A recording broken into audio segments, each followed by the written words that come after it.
guys, so welcome to my 2026 Five Nights at Freddy's collection tour. We're going in the room here. I got everything lit up over here.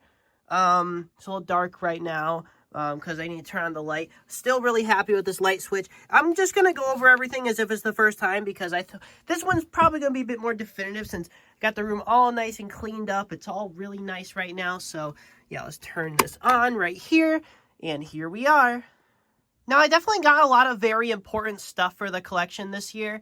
Not as much as other years, but I think I have everything organized in a way that I'm really, really happy with right now.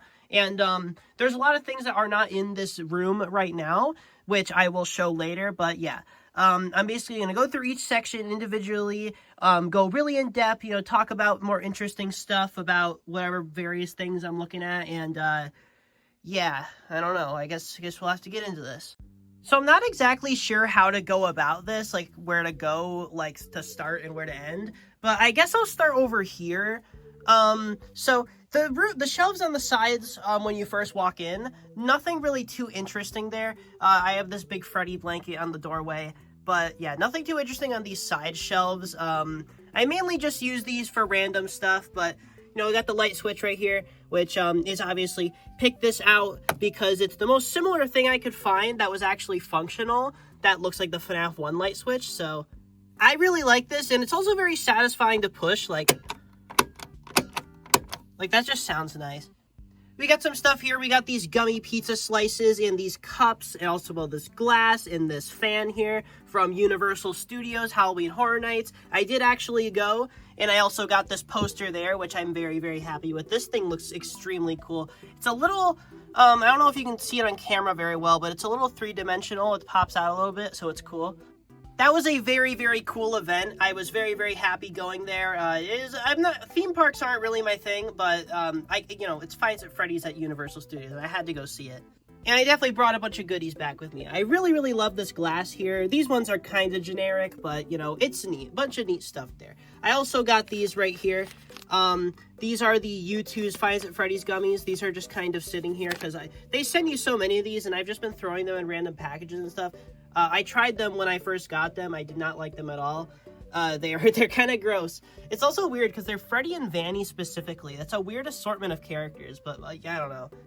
You can see here, back when I first set up the room with my dad, we painted the walls to look like the FNAF 1 walls. So you got black down there, the red stripes with the checkers, and then the gray up here. So very, very happy with how it turned out still. It gets covered up a bit nowadays, but still, it makes the room, it really ties the room together, I think, and helps with the theming. Same with these black door frames. I think those also help a lot.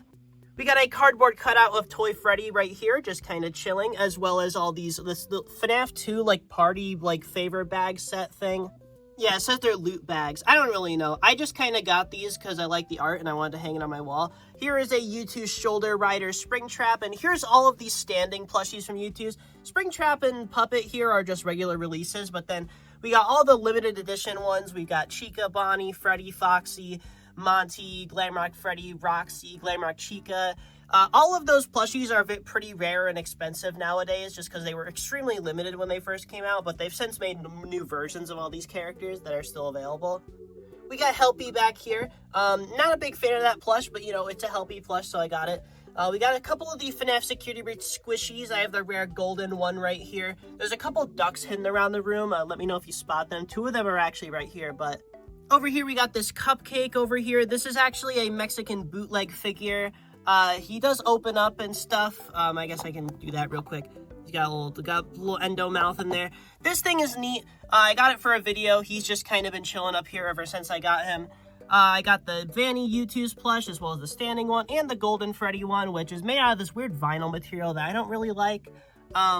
But I really, really love these plushies. They look nice up here. This is actually one of the parts of the room that's been the same for the longest. All these plushies lined up here, that's been like that basically since I started the room, and I've never really changed it just because I think it works really well there. We got a random Foxy shoulder rider. Well, that's not a shoulder rider. That's a shoulder rider. I'm getting my terminology mixed up. This is a shoulder rider from U2's, the one with the magnets. This is a reversible head Funko thing. I don't even know what these things deals are. But yeah, we got one of those things just chilling there. And then we've also got a Mangle Funko Pop. Pretty cool figure. I like to keep this one in the box just because it's really cool. But it's also a very big box, so it has to go up here, not with the other pops. And then up here, I'm actually going to take this down real quick. Just take this down real quick to show you guys. This is a Japanese FNAF movie advertisement that I have framed right here, and I just kind of leave it up there. This thing is very cool. I would like to hang it somewhere more prominent, but it's just kind of been there for so long. But yeah, this thing is very neat. And would you look at that? There was a Toy Chica cutout hiding back there. Like I said, this corner of the room has been probably the least changed ever since I got it, just because, like, there's stuff like that cutout. I forgot that was there pretty much completely. But anyway, we move over here. We can see a in-box plush trap McFarlane set with a lot of the original U2s. These are the first two waves. So we got Freddy, Bonnie, Chica, Foxy, Vanny, Glamrock Freddy, Glamrock Chica, Monty, and Roxy over here.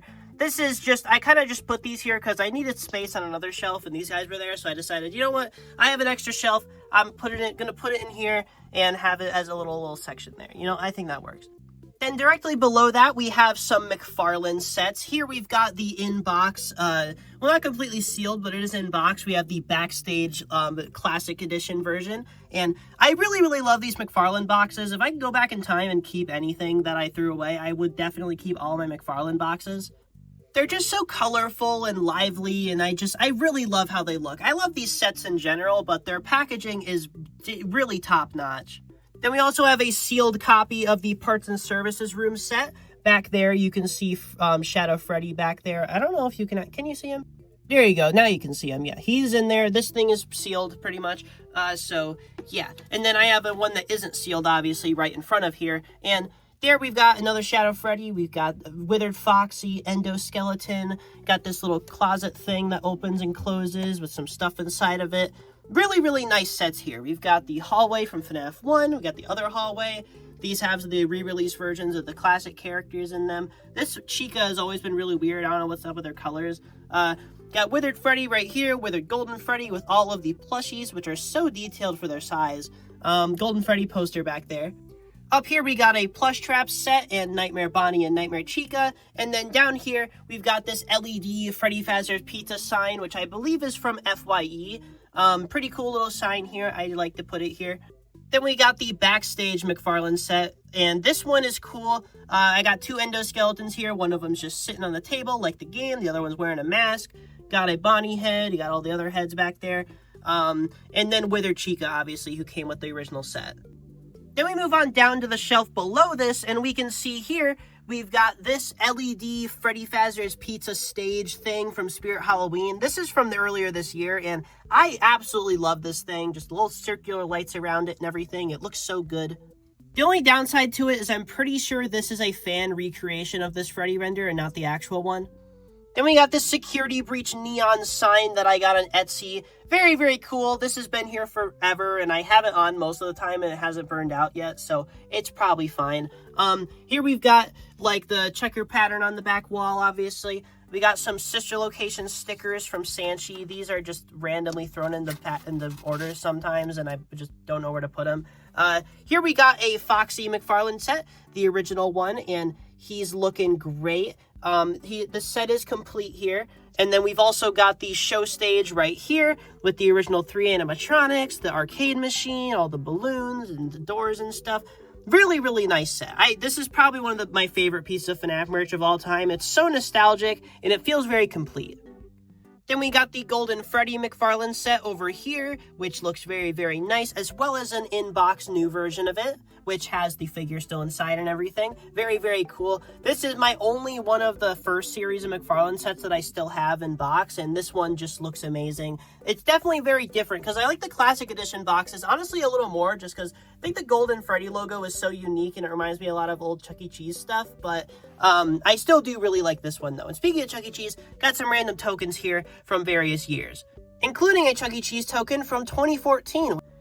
So now moving on from this shelf, we've got the one right beside it, which are the new Fat Mojo FNAF construction sets. Now, these are not very good, honestly. At least the normal ones aren't, because, you know, these stupid recharge stations. Every single set is the same thing, and that's so lame. Although I do like the Glamrock stage. This is a nice set. There's a very limited selection of figures. You know, you got Monty, Freddy, Chica, Roxy, and then just, you know, you get duplicates of those three. And then you get a Shattered Freddy, which is the only piece of Shattered Freddy merch ever. And if you want to make Ruined Freddy, you just rip off his head. And then here we got the little, I put the little tree up there just because, I don't know, Pizzaplex sign and everything. The stage is a pretty alright set. It feels about how McFarlane would have built it, but these recharge pods are just really lame. I do like how these Glamrock figures still use all the old engineering from the McFarlane sets, though, so they do feel very in line. And I guess moving on, to keep talking about construction sets, we've got this shelf here, which has a bunch of them. Here we've got the Toy Bonnie, Shadow Bonnie, and Toy Chica right here with the 3 parts of the office. I put Withered Golden Freddy separate, even though he's supposed to connect to those sets, just because, you know, I think he looks better over here, and this, I like how these look up here, so it's fine. I don't care that they're separated. Here we got some other in-box ones. We got Freddy Fazbear and Parts and Service, as well as the Molten Freddy set, which is one of the worst sets they've ever made. Might be the worst. Like, this figure is awful, but, you know, it's Molten Freddy merch, so I guess I can't complain. And then below there, we've got the Mangle set sealed from that wave based on Help Wanted. We've got the Puppet prize counter with Mangle up there with the puppet over here. Then we've got a Toy Freddy with all the paper pals. Really, really love the paper pals that they made for this line. Here we got the Temple of the Fox set, which is probably one of the weirdest choices that any merch company has made with a line. Like, what a weird inclusion. If you don't know what this is the little animated, not even animated, little like animatic things that play in between the challenges and Ultimate Custom Night. And then behind him, we have the box to the deluxe concert stage, which we have the actual set right here. We got the 3 Rockstar animatronics. We got Lefty right here. My camera keeps doing the stupid focus thing. I hate it. Stop doing that. Anyway, yeah, all the 3 rock stars right here. Then we got the toy animatronic stage here with Toy Freddy, Toy Bonnie, Toy Chica. Looking very good there. We got the Balloon Boy figure, the little arcade machine with the cupcake on top. Then we got the Grim Foxy set, which is, they've only ever made 2 Help Wanted sets, or I guess 3. They made this one, they made the Vent Repair, then they made the Freddy Repair. And I actually really like this unique Freddy figure that comes with that set, but it is disappointing. I wish they got to do some more. Like, if we got a Dreadbear McFarlane figure, that would have made me in particular very happy. But, you know, I'm glad Grim Foxy's here at least. And then back there, this is a little advertisement for all of the main sets here. And that's very cool. This is for the final wave, so it's just a nice little thing to have. This is like a magazine advertisement or something. I honestly forgot where I got that. Over here, we got some FNAF 4 stuff. We got an in-box sealed Nightmare Foxy set, as well as the box to the Nightmare Freddy bed set. Then we got all of the actual FNAF 4 characters. We got Nightmare Foxy, Nightmare Fredbear, Nightmare Jan up here. We've got the little toys back there. We've got the Freddles with the Foxy plush, Nightmare Freddy, Nightmare Balloon Boy, Nightmare himself, and Nightmare Mangle up here. Actually did not have a good condition Nightmare Mangle for a very, very long time, so I actually have one now, and yeah, this figure is pretty awesome, although it's very fragile. And now moving on from the construction sets on this shelf, I do have more elsewhere in the room, but I kind of just have them spread out, so we'll move down a shelf here. Here we got this shelf, and oh, this thing fell over. Let me fix that real quick. Okay, so here we got this shelf, just some random stuff. We got this cup here, it's full of random junk. We've got these FNAF little party decoration things. We got the glow-in-the-dark Pizzeria Simulator action figures, which is a wave that I have no idea what to do with, but I have them. I have a theory that this wave exists because people were begging Funko to make a Pizzeria Simulator Wave 2 because they missed so many characters from that game. And I think they interpreted that as, oh, okay, we'll do that. So then they released these, and this is Series 2. And, like, it's like Monkey's Paw, you know? Like, yeah, we did get a Series 2, but, like, this is not what anybody asked for. Anyway, actually cool Funko products. We've got the 10th anniversary mystery minis. These are very, very fun. I like this new redesign. I hope we get more waves in this style. So far, we haven't gotten any, but I'm hopeful because I believe they do still have the rights to make these, so let's hope. I think the stylization on these is really, really cool, and I'm just a big fan of them. The Withereds are a little strange. Like, I think Withered Bonnie, Withered Chica look pretty good, but Withered Freddy and Withered Foxy just kind of look like the FNAF 1 versions. I do like Golden Freddy, though. I do like the classics. Foxy has his out of order sign. That's pretty cool. Really, really neat set of mystery minis. I do not have the puppet in this set, in the cupcake, but I believe that's it. I do have Endoskeleton, but he's on a different shelf. Then we got the Funko Fight Line figures. Here we got the base set in box here, and these are really, really cool just because it's basically just a big line of figures based on FNAF World, and FNAF World does not get merch often whatsoever, so whenever we do get it, it's very cool. Here we got Red Bear, we got Shadow Freddy, Endoskeleton, Shadow Bonnie, Balloon Boy, the Crying Child, we got the Purple Guy, Springtrap, Phantom Foxy, Phantom Chica, Lolbit, Circus Baby, Chocolate Bonnie, Chocolate Freddy, and Chocolate Chica. Now, those last 4 characters obviously were not in FNAF World. Well, I guess you can make an argument for Baby, but nobody's arguing for Chocolate Chica. I honestly wish Funko had used these last 3 slots to add some other, like, actual variants of the FNAF 1 characters, but oh well. Like, this could have very easily been, like, Withered Bonnie, Golden Freddy, and Withered Chica. Like, that could have worked. Or Toy Freddy, Toy Bonnie, Toy Chica, I don't know. If they want an extra set of Freddy, Bonnie, and Chica, I don't know why they picked chocolate versions, especially because, you know, if you didn't know, Chocolate Freddy and Chocolate Chica are not actually in FNAF AR. Even though they appear in merchandise for the game from Funko, they never actually existed. They are fake characters that Funko made up. Chocolate Bonnie's the only one who actually exists. So yeah, this shelf is kind of just a bunch of random stuff, but I guess there's a little bit of a theme, you know, mainly minifigures, and these guys are here. We got a pack of 100 Five Nights at Freddy's stickers from Five Below, because why not? And then we've also got a shelf that is just entirely full of Dreadbear action figures from Five Below. Now, if you guys don't know, I have a big Dreadbear obsession. I have a lot of Dreadbears. Funko's Dreadbear merch is some of my favorite, and I like when companies make anything of Dreadbear, so if anybody at any merch company, literally any of them, is watching, do some more, because I'll gladly be at least half of your sales. In this shelf, I believe there is 9 Dreadbears, which is light work, but yeah. Then right below this shelf, we've got all of the Balloon Circus stuff. We got all the plushies just sitting back there, clumped up, and then the action figures in front. I don't understand this wave. I don't know what it is. I don't think it deserves a prominent place in my collection, but I have all of it because I reviewed it when it came out. At least I can say they are colorful and unique, so at least they do, like, they stand out. You know, this shelf is a nice little pop of color right here. It's just like, well, who are these? Who are these? Why are they not even animatronics? Who are you? Nobody knows who these guys are. Nobody's been able to figure it out quite. Then right below them, we've got the NECA Freddy pillow. Yes, this was made by NECA, very famous action figure company. Got the FNAF license and made only stuff of this nature with it, and you know, I love that.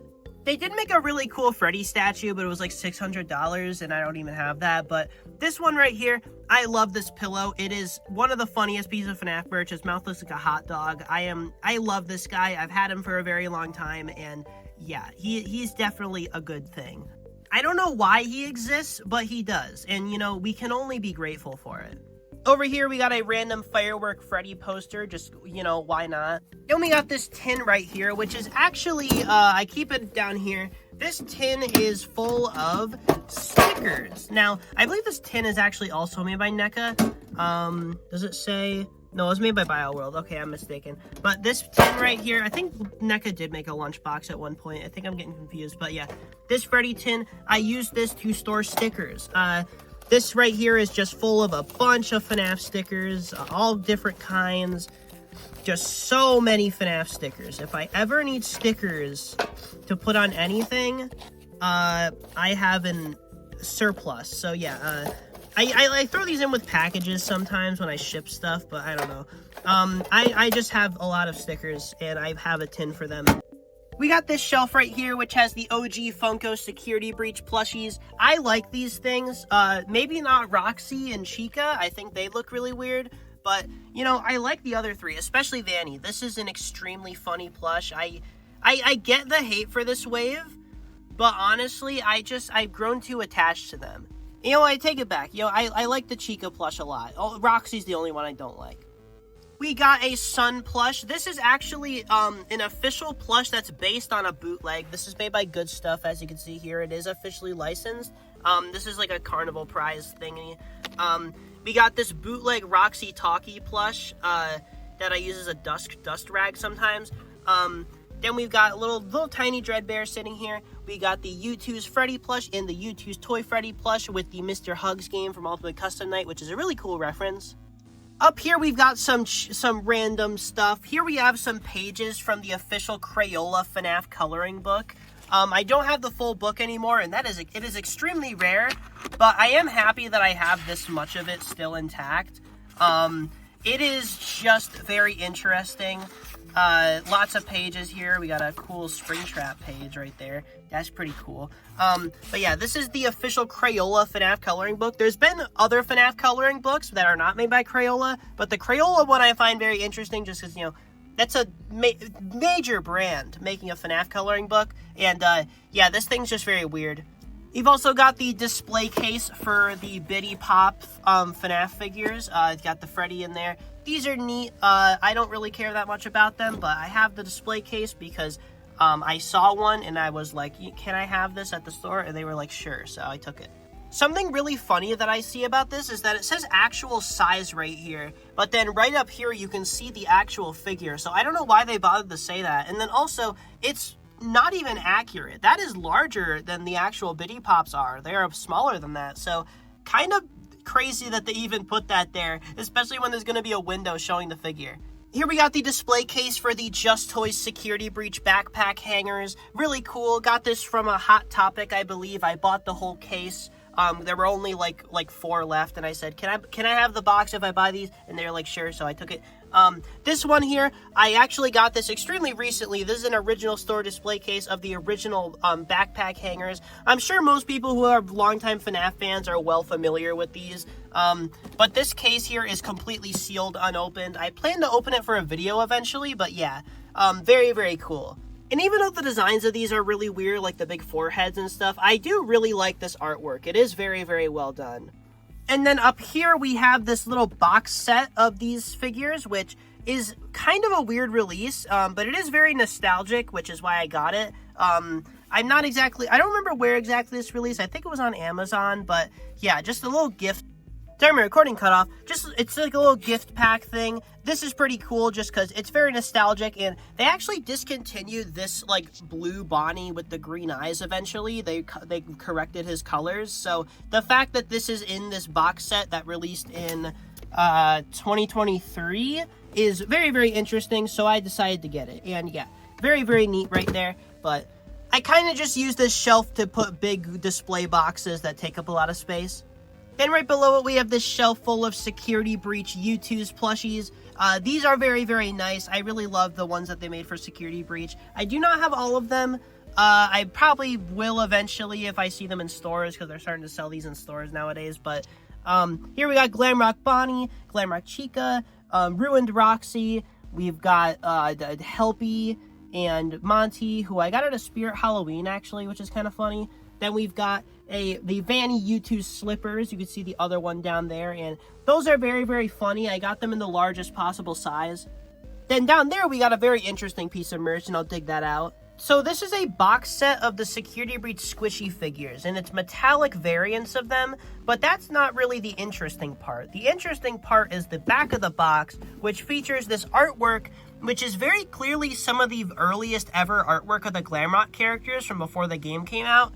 It's very roughly made, and I'm pretty sure this is what the Funko figures had to go off of, because Chica has her old guitar and stuff, and this art is clearly very old, and it's from 2022, so pretty early Security Breach merch, but still, like, kind of weird this is even on here, but I don't know. I just find this very interesting, because this art has never appeared on basically any other merch that I know of, so seeing it here is very strange. But yeah, really happy with this shelf. And then I also have this shelf right here, which I just used to put the inbox Balloon Circus figures because, again, I don't really know if I want to display them prominently. And, like, I have a streak. I have every single FNAF action figure ever made in box and out of box, except for Glow in the Dark Foxy, and I'll talk about him later. But yeah, I just, these are just here for completion's sake and basically nothing else. I can still buy this entire set of action figures on clearance at my local GameStop. They cannot get rid of these things. I honestly feel bad. Then right above here, we have another little random shelf. We have the light up scalers, which is another NECA product, which is just this Freddy weird like light thing. Then we've got this Nightmare Fredbear pillow, which is badass. And then we got the Deregular Sauce plush, which, if you don't know, Deregular Sauce makes the official FNAF costumes for Steelwool Studios at PAX and stuff. And then he also helped out working on FNAF 2, the movie, and that's pretty cool. And he made a plushie with the same company that I've worked with before, so I got it. Then up here, we've got the FNAF official sodas from FYE. We have Fizzy Faz Pink Lemonade, we have Roxy Cola, we have Glamrock Freddy's Orange, we've got Sour Lime Splash, which is disgusting. This one sucks. Pizzaplex Cola, which just came out, actually. They're still making these. And I believe one of these is Grape Roxy. Yeah, so very interesting here. They've been releasing these on and off for like 2 years at this point. Just these random security breach sodas, and I don't know, they're pretty cool. I like them. I do wish they dropped the security breach theme though and try some other stuff though. I do like these security breach ones, but it's just the fact that they've kind of haven't expanded beyond that. And it's getting a little redundant. Like literally just now they released Mega Pizzaplex Cola. Like this is, why are you releasing this right now? And isn't it a little redundant when you've made every character their own soda as well? And Roxy has 2 sodas, and you also made mystery flavor. Like, I don't know, it's redundant. Make some sodas with the classic animatronics on them or something, or the toy animatronics. That's my suggestion. Here we got the Vanny mask, which is the official one from Spirit Halloween. Very, honestly, the detail on it is pretty good. If I turn off this lamp here, it'll actually be kind of easier to see. I'll do that real quick. Yeah. That's a pretty cool mask. I like it. I'm a fan. I kind of just have it hanging here. And then we got the inbox Lefty set, which I don't remember if I mentioned earlier, but I'm going to mention it now in case. And we got this sister location lanyard, which I've had for an extremely long time, and I just really like this one. The artwork on it is very nice. I like the monochrome look. All the characters here. It's kind of got like a Cartoon Network color aesthetic going on, but I like it. Then over here, we've got one from Halloween Horror Nights, and this one is for Universal Studios, obviously. We've got all the characters on it, including Yellow Rabbit, which is cool. Really like how this one looks. And then on the other side, we can see they got some tickets from Freddy Fazbear's Pizza, which is very cool. And then right next to all this, we've got this giant Bonnie door cover thing from Spirit Halloween this year. And this thing's awesome. I'm very happy to have it. And I'm glad that I had a door that I could put it on, because I had it. I honestly don't have a door that I could put it on because there was nothing cleared off. So there's just like a FNAF movie poster underneath this, and a Fazbear Entertainment sign. But you know, who cares? You know, Bonnie's cooler than those. And this artwork is just really well done. I'm not sure if it was made specifically for this. I assume it was, but yeah, you got like the door up there and stuff. You got the FNAF 1 hallway. And then this is very clearly based specifically on Bonnie from the FNAF movie and not the games, because you can see like the shape of his arms, the way the endoskeleton looks, the color, the bow tie, the way the lighter color goes all the way up there. This is very obviously just Bonnie from the movie, but it is game branded technically, and he is in the pizzeria from the game, so I don't really know. I don't really care though. It's cool. And now before I move on to anything else, I'm going to talk about what's on the other side of the door here, because it does tie into what's in this side of the room in general, so I feel like I should talk about this little area. Up at the top, we got this official Five Nights at Freddy's backpack right here with some nice artwork on it right there. I got all these FNAF masks up here. We got Foxy, Chica, Bonnie, and Freddy, all the OG ones, hanging by these little checkerboard magnet thingies. Got the Sun and Moon shoulder riders back there. And now moving on to these actual shelves. Now these are actually like these little like bin things. They're kind of house shaped, but I like the way they were shaped. They kind of remind me of the FNAF 4 house, so I decided, nail them to my wall and use them as shelves. So here we got these sister location McFarlane sets. We got Funtime Foxy here with the jump scare pose. We got all the broken animatronic parts from the scooping room. We got Funtime Freddy on his stage. And here we've got Circus Baby, Ballora, Biddy Bad, the magician guy, the little whatever the hell that is back there. We got the little heads. We got the clock. We got lots of cool detail on that set. And yeah, I didn't mention this enough earlier, but McFarlane figures are so insanely detailed. They look so nice. I love them so much, and I really miss McFarlane making FNAF merch, but oh well, we did get a lot during their run, so I guess it's not so bad.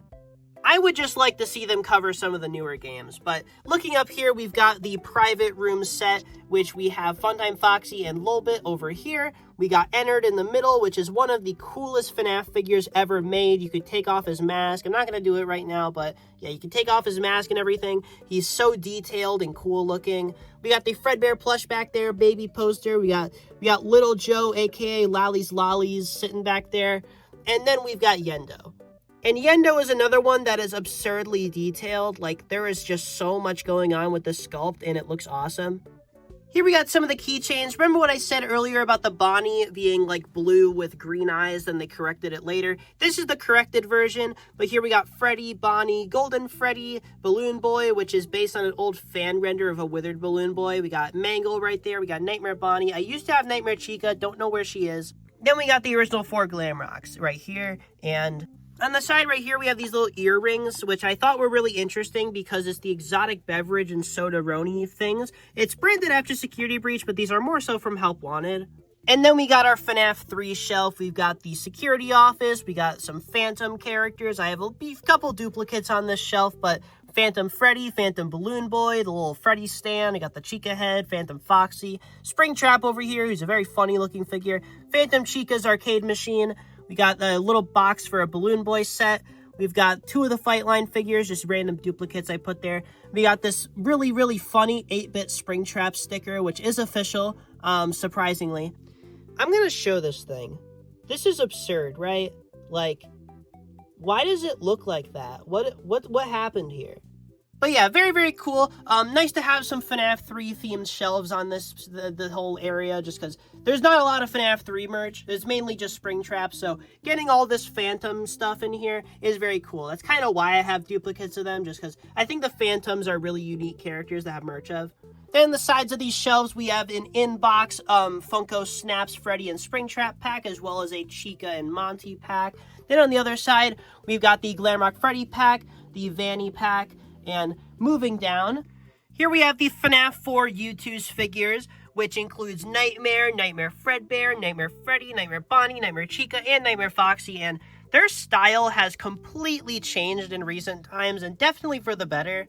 And while I don't like how limited the release for these was, it's kind of crappy to me, especially with characters like Nightmare and Nightmare Fredbear, who are very desired. But, you know, this set of figures is great, and there's no denying that. The detail on these is just awesome. Like, they are so nice looking. They really did justice to all the characters. I think Nightmare Chica particularly looks really, really good. Not really sure what about her. I think her head sculpt just looks really great. Although my Nightmare figure did arrive broken, I had to fix him, so that wasn't very cool. And this is also some of the only Nightmare Foxy merch to include his tongue, which is very cool. Then moving on down, we've got the FNAF 3 U2 shelf. Here we got Springtrapped Afton and Springtrap. The detail difference between these two is really crazy to me. Like, look at the body on the original Springtrap, and then look at this one. Like, there was something happened in between these, but it's not something to complain about. It's just kind of a funny observation. I do really love the Afton inside. That's a very, very cool figure. I love this. Then we've got Phantom Freddy, Phantom Foxy, and Phantom Foxy's colors do look a little weird, but I really like these two. I like Phantom Chica and Watermelon Chica, which is more of a joke figure, but it's whatever. It's neat. I like it. Watermelon Chica is kind of a funny variant, but I don't know. At least it's based on an actual joke, and I don't really mind it. The color is very, very, like, vibrant, and it pops. And also, she's still green, so she fits in well with FNAF 3 either way. And then moving down here, we've got some FNAF 3 U2's plushies. We got the Springtrapped Afton plush here, which is extremely funny. This is one of the most unique FNAF plushies, I think, because you don't get stuff like this as very often. His head zips up, you can seal him inside the suit, and he looks very happy to be in there, clearly. And yeah, I like this thing, just because it is so extremely unique. And I kind of want to mention this about my collection. I definitely favor things that are unique and weird. You'll definitely see with, like, my Freddy shelves and stuff. I like to buy things purely just because they are weird and they stand out. But this plush, I really, really like him. Then we got Phantom Foxy hiding back there, as well as Watermelon Chica, which, again, very, very unique, weird recolor. Had to get it. These were the only 3 from this plush set that I got, though. Then down here, we've got Corey X Kenshin, Glamrock Corey X Kenshin to be specific. He's got a Glamrock Freddy hat, which is literally just the head sliced off of the Glamrock Freddy figure, which I think is funny. But yeah, Corey X Kenshin, he was in both of the FNAF movies. We got Markiplier, King of FNAF Markiplier. We got Puppet Dawko, Glamrock Dawko, Security Guard Dawko, and Fusion Z Gamer. Just a little shelf down here dedicated to all the YouTuber figures. I do have Matt Pat, but he is somewhere else. I don't have the original Dawko figure. I want to get it, but it is pretty rare, so I'll probably find it eventually, but I do want that figure. But I mean, it's not the biggest deal in the world to me, just because there's no shortage of Dawko here. Alright, so now I'm done with this shelf. I honestly feel like I should just go over here, because what I think I'm going to do is I'm going to go around this area, go around the room, and end off in that corner. So I guess I should just go back here and talk about this area. Up there, we got the Wet Floorbot U2's plush, which is magnetized to the ceiling. We got a security breach advertisement right there. Then we've got the little squishy things. When you squeeze them, their eyes pop out. These things are very funny, and these are some just old Funko products that are like experimental, random stuff I really enjoy. Here we got a Mimic Ruin print signed by the voice actress of Cassie. And I mainly got this just because, you know, I really love Ruin, and this art is really cool. This art of Cassie with the big Mimic, that is so cool looking. This is one of the Streamily prints. Streamily is a website where they do these events with a bunch of prints, really cool prints with the voice actor signatures on them. And they did a bunch of FNAF events, and this is from one of them. I believe one of the last ones they did. But anyway, here we've got the FNAF 1 Mystery Minis, the original series, I guess. This is in the original display box, and this display box is in amazing condition. I am super duper happy to have it, just because this display box is so unique. It's the only one that has 2D artwork on it. Some of the oldest FNAF merch, it's just so cool to have. Then we got all the figures. Got Freddy, Bonnie, Chica, Foxy, Endoskeleton, Golden Freddy, Puppet, Springtrap, Cupcake. You got Crying Child right there.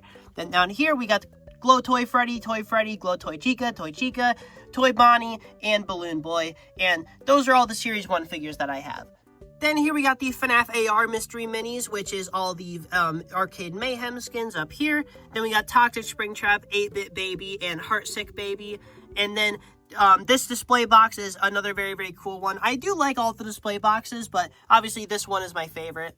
Down here we got some of the glow-in-the-dark variants of Series 1. We've got Glow Freddy, Bonnie, Chica, Foxy, no Chica, sorry, I don't have Chica, Foxy, Balloon Boy, Puppet, Cupcake, and Springtrap. Then sitting over here, we got Blackheart Bonnie and Frostbite Balloon Boy. Then we got the Security Breach Mystery Minis, which is notoriously one of the most disappointing waves, just because, you know, they're all recolors of each other, and it's kind of lame. There's only 5 unique characters, but here we got Vanny here. We got Blacklight Freddy and Blacklight Chica. We've got Emerald Monty. We got Glamrock Freddy, Chica, Roxy, Monty down here. And I do like all the original characters in this wave, so at least that's a thing. I do like the figures in this wave. It's just, you know, all the variants, it's just kind of boring. But I do not blame Funko for that. I blame the fact that this merch was put into production way before the game even came out. If this was made after the game came out, they would have more than enough characters to fill up the entire roster. Then here we got the Balloon Circus Minis. Not much to say about them, but I have them here, and I have the display box, and the display box looks nice. It's very colorful.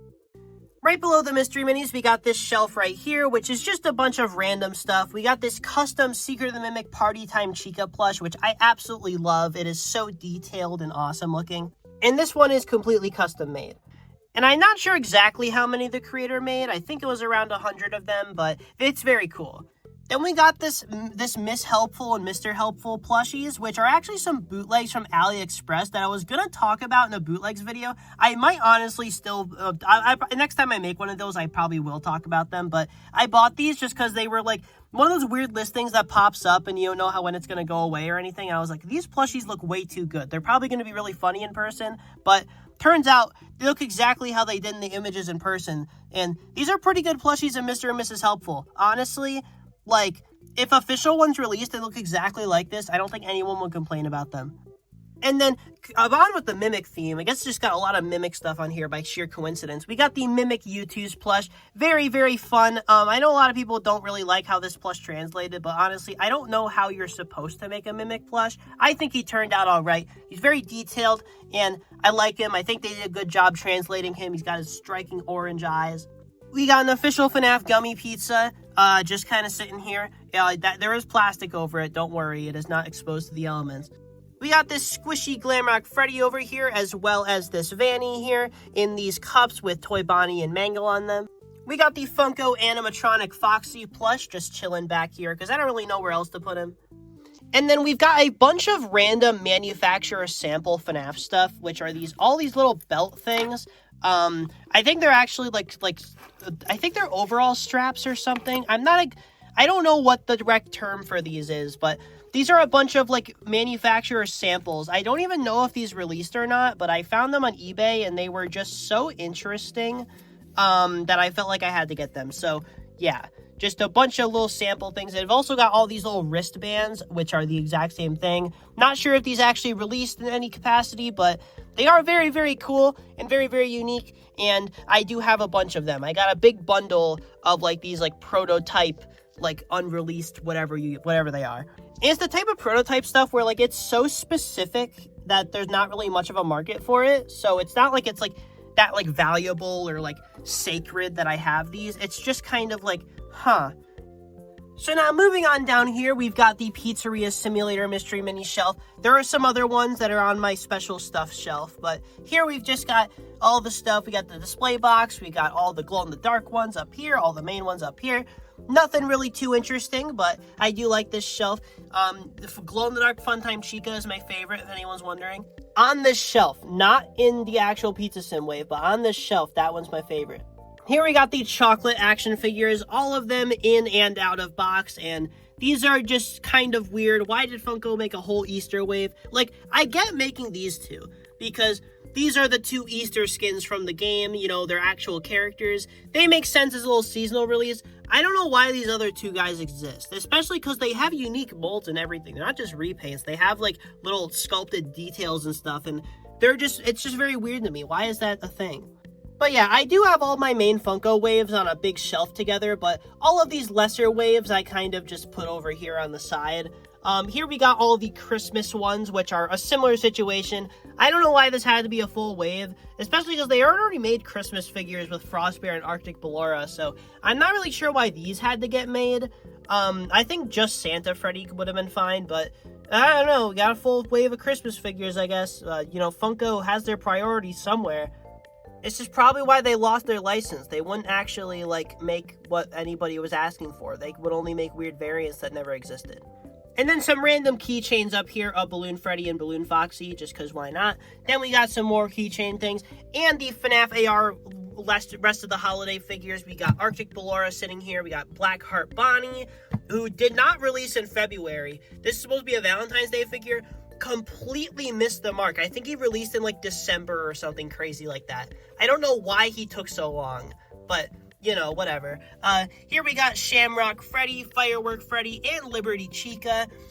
It's absurd to me that we get two figures for 4th of July. That's kind of absurd. I won't lie though. These figures are extremely good. Then over here we got probably the worst Funko FNAF wave. Pretty easily, I think everybody agrees, it's the tie-dye set. This set is boring, it is generic, it is ugly. There is basically nothing redeemable about it, other than the fact that these are extremely cheap Five Below figures.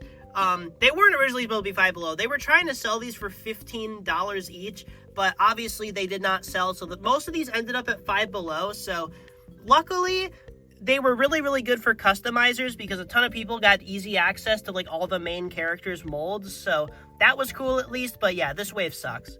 Good to customizers, but I don't think most normal people want a Freddy figure that looks like this. And then we've got the Lolbit Please Stand By sign with a big mess behind it. Don't ignore that. But I like this sign. It fills up the space well here because I don't know what to do with this shelf down here. Now talk about this door here. old Freddy Fazbear, like, door cover party decoration, which is way too small for the door it's on, but this thing looks awesome. You know, it's Freddy ripping through the door. Looks pretty sick. I genuinely do really love this artwork. I wonder who made it, because I don't believe we know, and I don't think we ever will probably, but it is very nice Freddy art. I really do like it. And then we got a Chica backpack plush on here, because why not? So anyway, I guess I'll move to over here. Here we got the Dreadbear shelf. We got Dreadbear, Dreadbear U2s, Dreadbear U2's figures, Dreadbear U2's plush, Dreadbear plushies. It's exactly how many, I'm not exactly sure. We got a Dreadbear action figure and the Dreadbear display box. So this is my Dreadbear shelf. It is moved since last year, but it is still here. And then we can move down here and we will see the FNAF movie shelf. Now this is all stuff mainly from the first movie. Actually, no, all from the first movie. We've got the Mike figure. We've got, oh, I didn't even mention, we got all the things on deep. We got the Walmart Halloween one. We've got the little cupcake cover. And then we got the 4K Ultra HD. But yeah, we got the Chica vinyl. We got the other vinyl here. This is the vinyl soundtrack for the movie right here. And it's actually pretty cool. I'll take this out right now to show you guys, but you can see here, we got Foxy and Chica here on the cover. The other side, we got a picture of Josh Hutcherson. And then if we take this out here, if it'll come out, come on, here we go. There we got the vinyl thing. And this is side B, this is side A. I like this thing a lot. It's pretty cool.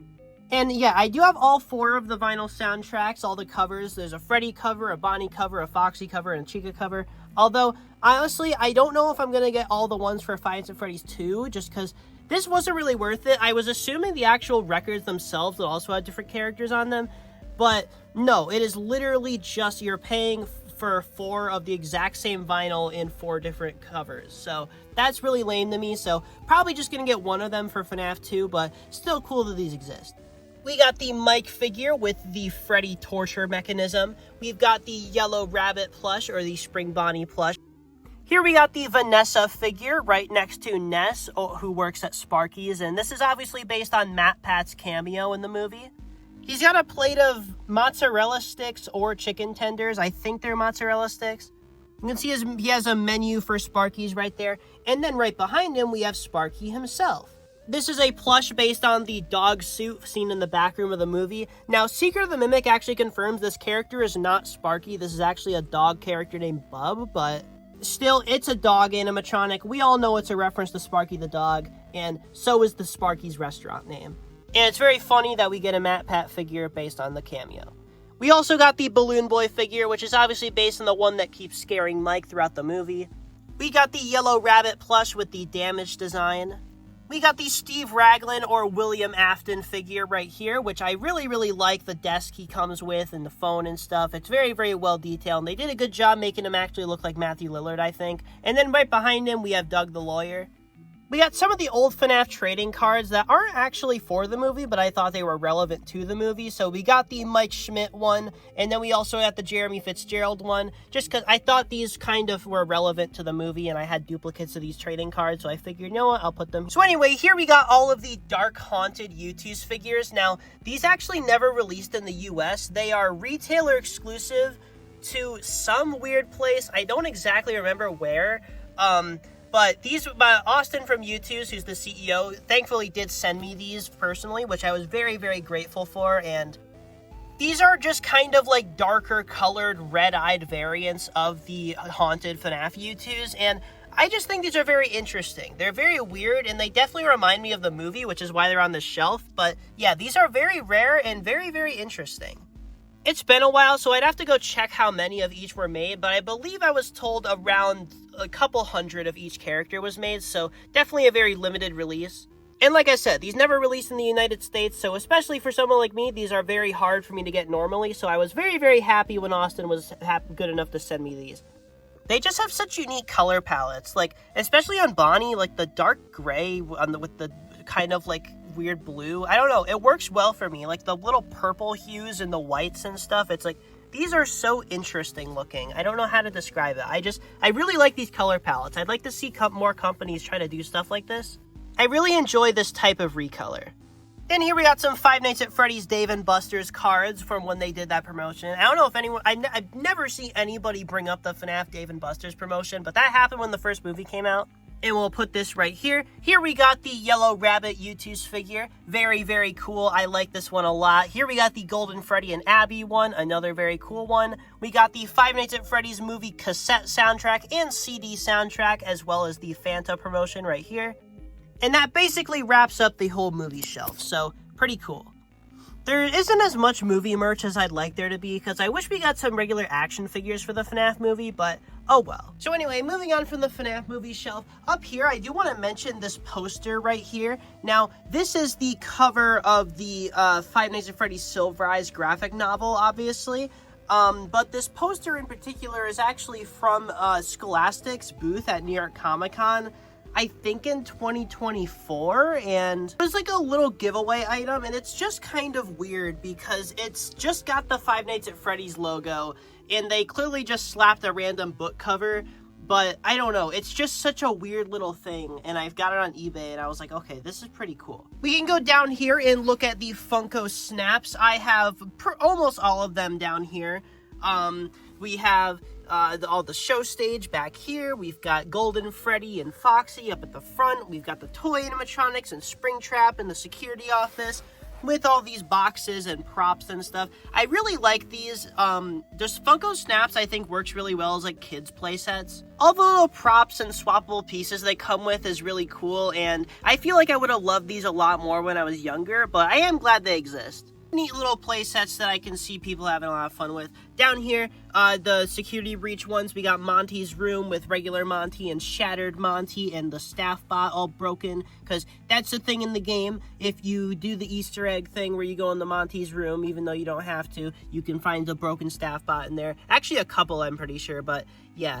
I like putting the legs for Shattered Monty into the barrel that comes with the playset because it fits in there perfectly. I don't think it's intentional, but they fit like absolutely perfectly. Also, I love these arcade machine props. I wish we got more variations of it because I think FNAF merch needs more little arcade machines as little, like, just props in general, actually. The Snap sets come with so many little props and things to put around, and I wish every FNAF line did that. I love putting little bits of set dressing in my displays, but for most FNAF lines, there is literally nothing, but Snaps has a lot of it. And then we got Glamrock Freddy's room, one of the most iconic rooms from Security Breach, and you can see you got our arcade machine here. We got the weird neon Glamrock Freddy as well as the normal one, and then the little Freddy trash can. And then we got Roxy and Chica off to the side. I decided to use the shattered face for Chica just because I think it looks better. It lets you see a little bit of that endoskeleton inside. Up here we have the display case to one of the Fig Pin sets, as well as all of these little Fat Mojo Security Breach minifigures. Nothing really too interesting about these, I just kind of put them here because they fill the space nicely. But anyway, moving on to probably one of my favorite parts of the room, one of the most recent additions. Why is my camera? So anyway, here we've got this is a Freddy Fazbear mascot costume. Now, this is technically unofficial, but also kind of official. I did a whole video explaining this, but long story short, this is a Freddy mascot suit by a company called Sokenland, and I recognize this costume. He's been, it's not the exact one. There's tons of these things out there, but this guy is, he appeared in a couple JT Music videos. The most widespread Freddy Fazbear mascot costume out there, and he's also pretty dang rare nowadays. It's pretty easy to find bootlegs of him, and it's kind of funny saying bootleg when talking about a bootleg, but there are a lot of bootlegs of this guy out there.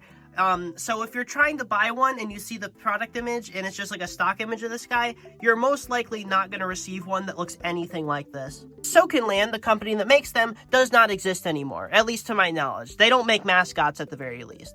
Another really interesting thing about this guy is that I got him on eBay a couple years ago, so he's not in the best shape. I believe he was in an attic for a very long time, and then I had to put his body in storage for a long time before I could get a mannequin to put him on. But this company, Sokenland, was actually hired to create the mascot suits for the 2016 official Five Nights at Freddy's Fright Dome, and for that attraction, they made a higher quality versions of all of their bootleg FNAF mascots, including this guy. So this is pretty much the exact same mascot as the Fright Dome Freddy Fazbear mascot. The only difference is the materials and quality. Because basically they were just hired on officially to make higher quality, nicer versions of their mascots that they were already making. He is one of my absolute favorite things in my collection. He is a little stinky. But you know, I'm not gonna go. I'm kind of scared to do any like in-depth cleaning. I've hit him with a lint roller a couple times, but scent is mainly on the inside. Like the inside of this suit has this really. It smells like someone's attic. It's just that kind of thing, and I don't know. The inside of this suit is kind of weird, but the outside, it's not really something I'm too concerned about. I do think he could use some, like, touching up. Like, I'd like to do stuff to him, but I kind of just want to leave him in the exact condition he's in, and prevent him from getting worse. Because he's not in the best condition, but, you know, he's got some excess glue in certain areas. He's not the most well put together thing. This is a relatively cheap mascot. But he is an amazing piece for the collection. He is so big and imposing, and he's taller than me. It's really awesome just having a Freddy right here, you know? He really just, like, ties everything together. He immediately grabs your attention when you walk into the room, and I love that a lot, especially because we got a new light up there, shining right down on him. It looks awesome. And for fun, you know, he has a couple things on him. This is a Loungefly Freddy Fazbear movie bag, where you got Freddy based on the movie right here. You can pose his eyebrows. He looks left and right. I got this at Universal Studios, which is pretty cool. You can see here, you got pizza and stuff. Nothing too interesting, but I decided to put that on him just because why not? It's also a little Freddy Fazbear's pizza cap on the top. Okay, fun fact, I had to cut the legs off of this mannequin, or more specifically, I had to cut the feet off of this mannequin, just so he could, like, be short enough to fit in the room, because he's still pretty tall, but he used to be way too tall, and Freddy's hat would actually go into the ceiling tiles when you tried to prop him up, so that obviously wasn't going to work, so I had to cut his feet off to make him a bit shorter, but that worked out in the end anyway, because it makes it easier to put the suit on the mannequin. I actually almost forgot to mention this, but this mannequin also, if you ever bought a mannequin, all the cheapest ones that I could possibly find stand at, like, this weird, like, leaning angle, which, you know, if you look at a store, you'll see, like, most of the mannequins are, like, leaning slightly and they're a little posed, but obviously that's not very convenient for what I need him to just be standing here, so this guy actually does not stand flat on the ground and he tilts over, so I had to figure that out. So what we did is we put a little restraint here, just a little wire thing that goes around his neck, and then it hooks onto this nail on the wall, and that's just what's keeping him up right now. If that was not there, he would topple over and fall right down there. But the wire is very sturdy, so I'm not too worried about it. And yeah, Freddy right here. I think I've talked about him for long enough, but yeah, I really, really like this guy. So I have the mannequin in there. This is probably my favorite thing in the collection. At least one of my favorite things in the collection. I actually have two favorite things. I can't really pick between them. You'll see the other one later, but yeah, this guy is pretty amazing. We got the security breach masks over here, all four of the main Glamrock animatronics, and I have the original four up here, obviously. I like these masks. I like hanging them up places. They're very, very nice. I hope they make more characters. I need to get all the Nightmare animatronics, actually, but I'm happy with the ones they have made. I'm hoping next year maybe we can get, like, some toy animatronic Halloween costumes. Those would be pretty cool, because those would make some cool masks, I think. But anyway, I have him holding one of the official FNAF movie pizza boxes. He's just wedged between his arm right there. I think that looks pretty cool there. It's like he's a pizza delivery guy, you know? He's got the hat on, he's got his backpack, he's got his thing. You know, that's a little vibe. Here down by his feet, we have some other interesting things. We have the Franco Freddy plush, which is a relatively obscure Freddy plush. This is actually more of a pillow, but I really, really love this guy. He's extremely cute. He actually appeared in the second movie. At the beginning of the second movie, you can see a worker grabbing something off the prize counter. She actually is grabbing this exact plush, which I think is pretty cool. Obviously, a lot of merch appears in the movies, but I just think it's interesting when one is specifically interacted with, and this is one of them. And then back behind Freddy right here, we have a little Balloon Boy picture just sitting there, as well as some boxed Funko Snaps. You got the Baby and Toy Bonnie 2-pack. Really weird character pairing. And then down there, we've got the Bonnie one just back there. Now here we got some backpack Freddy plushies. This is the original one by BioWorld. I actually really like these things. I do have most of them. They're very interesting. I saw Andy Matronic actually made a video all about these guys. I was planning to eventually, but, you know, she beat me to it. This is the first one they ever made, and he's very charming. He's a little weird looking, but, you know, he has a very distinct look to him, and I like him. And then we got some other versions of him. This is the weird Glam Rock Freddy one, which is like, it's a Glam Rock Freddy plush that's been recolored to look like regular Freddy. Not exactly sure why this one happened, but he's extremely unique, so I just had to have him. And then we also have this one, which is extremely funny to me because it's the only piece of FNAF merch I've ever seen that tries to do cloud spec, and it's like printed onto the hat, and it's these weird vein texture. It is so weird looking, and I don't know why they did that. Also, he's just like, I don't know what's going on with his snout. It's just, like, completely colored wrong. A lot of Freddy stuff keeps the snout the same color. Like, this mascot that I love so much does that exact thing. I think the issue here is that his fur color is so dark. And this is also a weird, like, dark orangey shade. And just, like, the colors on this thing are extremely weird. He's very similar to this one, except his eyes are sewn in rather than bulging out. Really, really weird. This one was released in like 2017, I believe, and then this one released in like 2023. So yeah, big time jump, but same company. Here we got, just randomly sitting here, we got the FNAF Movie 2 popcorn tin. Got this at my local AMC. Nothing too interesting about it. I don't have a garbage can in this room, so sometimes I fill this thing up with garbage and then just dump it out in the trash can outside the room. So yeah, that's a little fun fact. And back there we have a FNAF AR plush trap poster where he's doing a really strange, interesting face right there. And then back here we've got the original security breach poster from before the game came out. Really awesome artwork there. And then up here we have the Ultimate Groot poster. Then we got some other interesting things like these little dangler. I have two of these in the room. Just these little party decorations. They're neat. I like them. Got the classics on this side, toy animatronics on this side. For some reason, all of these always tend to flip the toy animatronics. They never end up like falling with these guys facing, and I don't know why. And now also down here, I used to have a giant rack of action figures, but I replaced that with a rack of keychains and plushies. So now all of the action figures that were previously on the rack are now on various shelves because, you know, it was kind of damaging the hooks on them. And, you know, this is kind of just a better system here. So these are basically just extras and duplicates that I have. Just random ones. A lot of these I got at Five Below for very, very cheap. Mainly the Wave 1 characters and the Curse of Dreadbear figures I got at Five Below. I do have a bunch of extra Pizza Sim figures from when they re-released those. Some extra Funtime Foxies.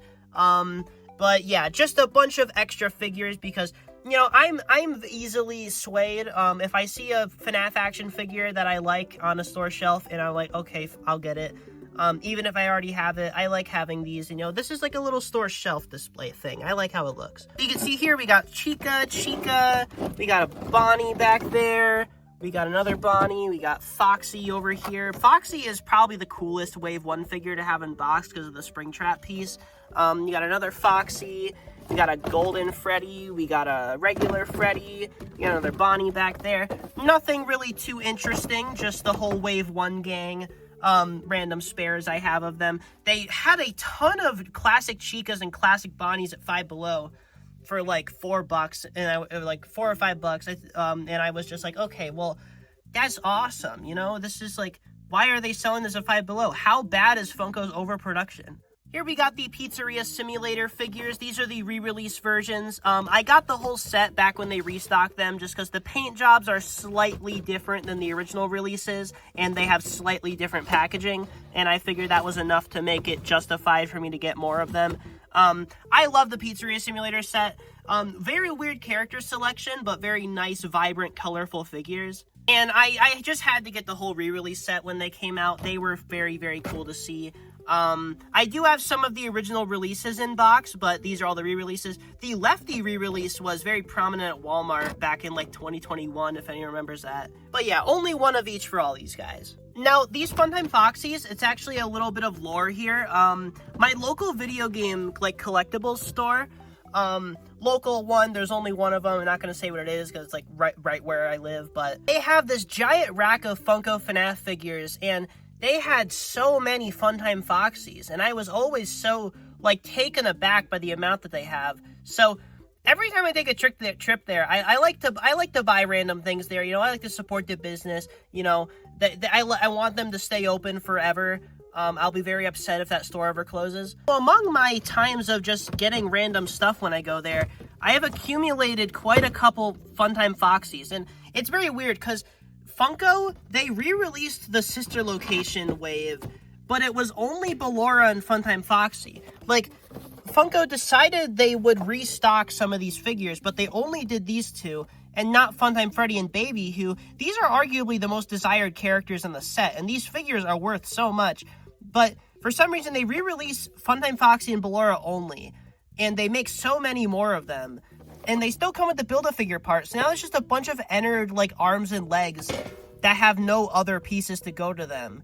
And it's like, why would Funko only re-release 2 figures from a Build-A-Figure wave? That is such a baffling thing that they did. But they did it for some reason. I really wish they did restock Funtime Freddy and Circus Baby, because those are such desired figures. So many people want them, but you just can't get them. They're so ludicrously expensive. And Entered is also very desired, and now people can, like, easily get a Funtime Foxy and a Ballora, but they can't complete the Entered. They'll just have some random Entered parts. Like, that is so lame of Funko to do, but oh well. Kinda late now. They lost the action figure license, so yeah, they missed their chance. I don't know why they didn't take it when they did.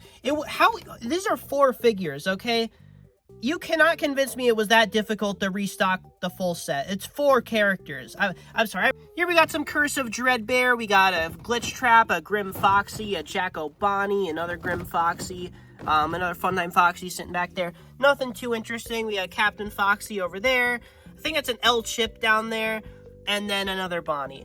So yeah, for some reason, I don't know if anyone remembers this, specifically the Bonnie action figure, back in, like, I don't know why, but, like, there was, like, an epidemic. I saw, like, at least, like 10 or 12 pictures of people going to Five Below and seeing, like, an absurd amount of original Wave 1 Bonnies. I don't know what happens with Funko's stock. It was so weird. I don't know how they manage things.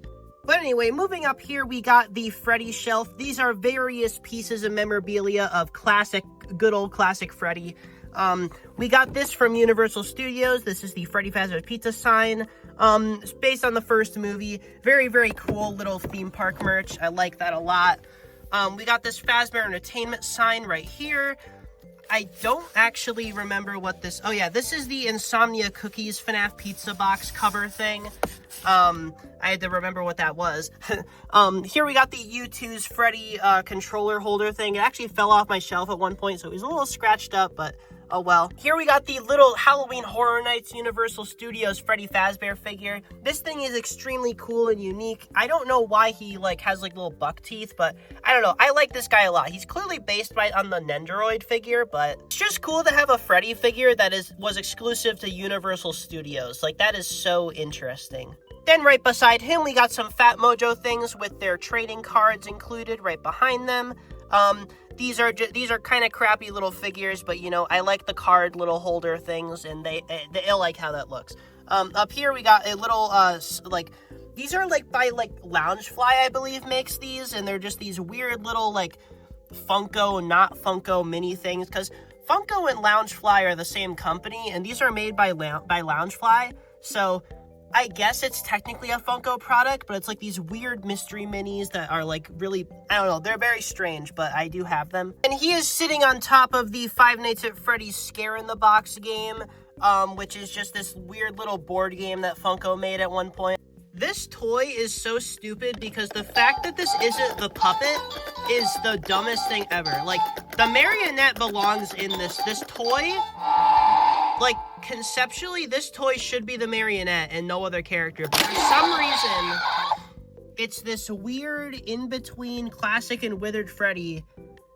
And I don't even know. He looks very strange. He looks very interesting.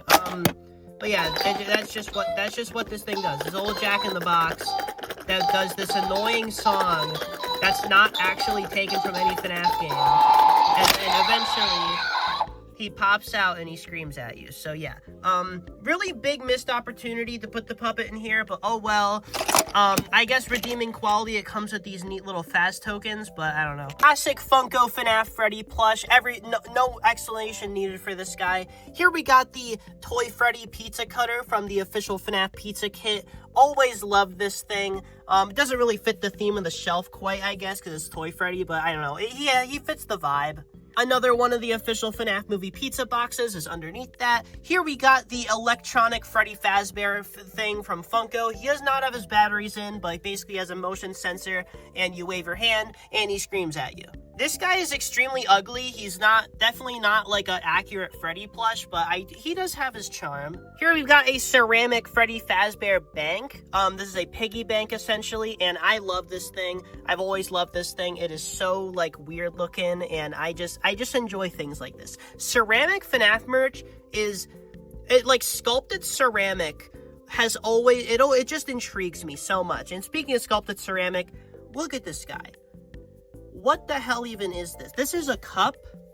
Like, you're supposed to drink out of that? What the hell? What is going on here? This thing is awesome, isn't it? We got one of these little metal Freddy Fazbear pizza boxes. I have a ton of these things. I put them all around the room. I think they had some little, like, orange candies that kind of sucked in them.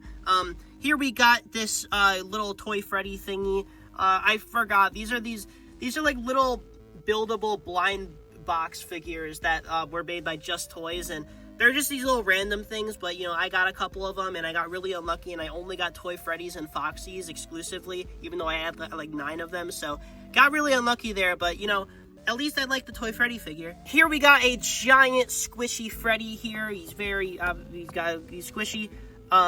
Pretty cool. I always like these larger ones. I've also got a smaller one up here. They do make a size even smaller than this, but I just have these two and I'm content with that. Back there you can barely see it. It's the FNAF 2 pizza box for the movie. And then up here we got another weird random pizza box that's actually a sock gift set. We got the Jazzwares posable Freddy Fazbear plush, which looks absolutely awesome. I love this guy. He does make a lot of noises from the game. He does a little laughing sound and he makes the little jump scare scream, but I don't have batteries in him, much like this one. These are kind of like, this is Jazzwares' take on it, this is Funko's take on it. Can you tell which company probably knows more about the source material? Took some stuff off the shelf to get a better look at things. Here's the FNAF 2 pizza box, if you were wondering what that looked like, but this is extremely interesting. Now, this is a costume box set from Ruby's Costume Company. Obviously, it's the Freddy mask, and you get the suit and stuff, the little shirt. This thing is so interesting to me because I've never seen it anywhere else before. I saw it on eBay.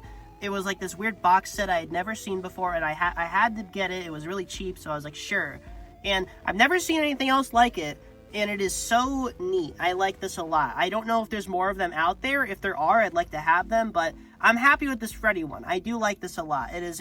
I don't usually see costumes like this come in boxes. Usually they come in bags. And then right above this guy, we got another squishy Freddy toy. This one is extremely, like, serious looking. I don't know what's up with his face. He looks sentient. I don't know. He's a little creepy, but I like him.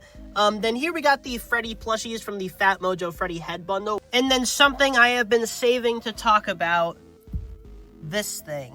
Now, this is a candy apple from Universal Studios during Halloween Horror Nights, and this was obviously made because of their Five Nights at Freddy's Haunted House, and I don't know what came over me, but I just knew before I went on that trip, I just knew, okay? I knew I was gonna come home with something edible, something perishable, and I was gonna make it last. So I went to the gift shop there at Universal Studios, and I like, not the gift shop, but like one of the candy stores they have there. And I was looking at all the different Five Nights at Freddy's things. They had like a Chica cookie, they had cupcakes, and then they had this. And I saw this, and I was like, that's the one. So I got it, put it in the fridge in the hotel room, and then I smuggled it through airport, and then now I have it here. I used a soda bottle as a little like container while I poured the resin in, and then we poured the resin in, we mixed it up, and we sealed him inside. This is a Freddy Fazbear candy apple, if you could not tell. This is from back in October, so we can get a pretty good look at the inside here and see It's looking a little nasty in there, but all things considered, not too bad. It's in the resin so perfectly, you can see the Freddy face right there. His hat and his ears did sadly fall off, but, you know, it's not the biggest deal in the world. His face is on proud display, and it's still the full Freddy Fazbear candy apple is in here preserved, and he's gonna be preserved in there for all time. I don't know if the apple's gonna decompose further in there. It kind of looked exactly the same for at least a month now, so I'm hoping maybe it'll just stay like this. But either way, no matter what happens to this thing, it is sealed in resin, and nothing's gonna happen to it. You know, it is just in there. Whatever happens to it is just natural. So you know what am I saying? There's nothing natural about this, okay? I have a Freddy Fazbear candy apple, and I've sealed it in resin, and I am keeping it forever. So yeah, this is my... I love preserving stuff. That's why I collect things. I'm a big preservationist of media. And, you know, something edible from Universal Studios, I wanted to keep one of them alive. So this Freddy candy apple, he will live to way longer than God intended him to.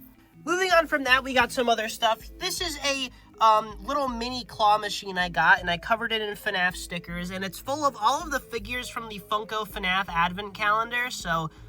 that's pretty neat. I thought that would be cool, and I think it turned out good. I may fill this with even more little minifigures eventually, but for right now, it's just full of all these. Right above, we have this official Freddy and Foxy candelabras. Now, these are by Ruby's Costume Company, and these are obviously Halloween decorations. And again, these are just one of those things that, like, nobody can explain its release. It just randomly comes out, and, like, I have to have this. I have to have this here, and they come in these big boxes. I'm not exactly sure if I'm ever gonna open them, but they do have try me buttons, so we can see here Foxy, he glows. They light up pretty well.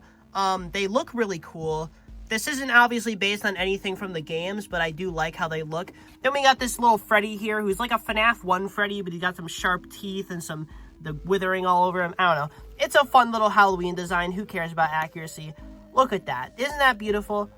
It is kind of weird, though, because I think the proportions on Freddy here look really good, but for some reason, Foxy has this tiny little head. But I don't know, I really like these things. They're wacky, they're weird, and that's my type of thing. Right above here, we have this Bon Bon Bonka Bon poster from Help Wanted 2. I like how this one looks. It's nice. I hung this up here pretty recently. Here we got the Mr. Hippo magnet from the Security Breach Collector's Edition. Pretty cool little in-universe item to have. And then up here, we have the Freddy Fazbear pizza pan. Now, it's never actually been used to cook pizza.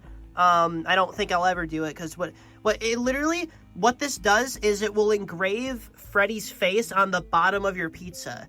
Like, I'm not looking at the bottom of a pizza. Like, the bottom of the pizza is important, you know, the way it cooks is important, but, like, the look of it no one cares. It's a nice little pan, you know.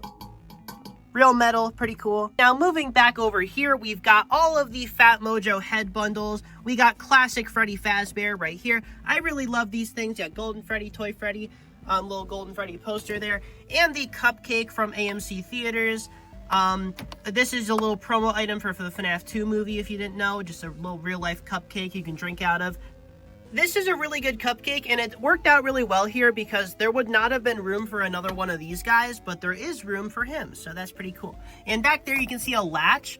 If you're wondering about that, this shelf here wasn't here last time I did a tour, if you would remember, and that is because this whole thing actually opens up, and there's a little storage closet behind it.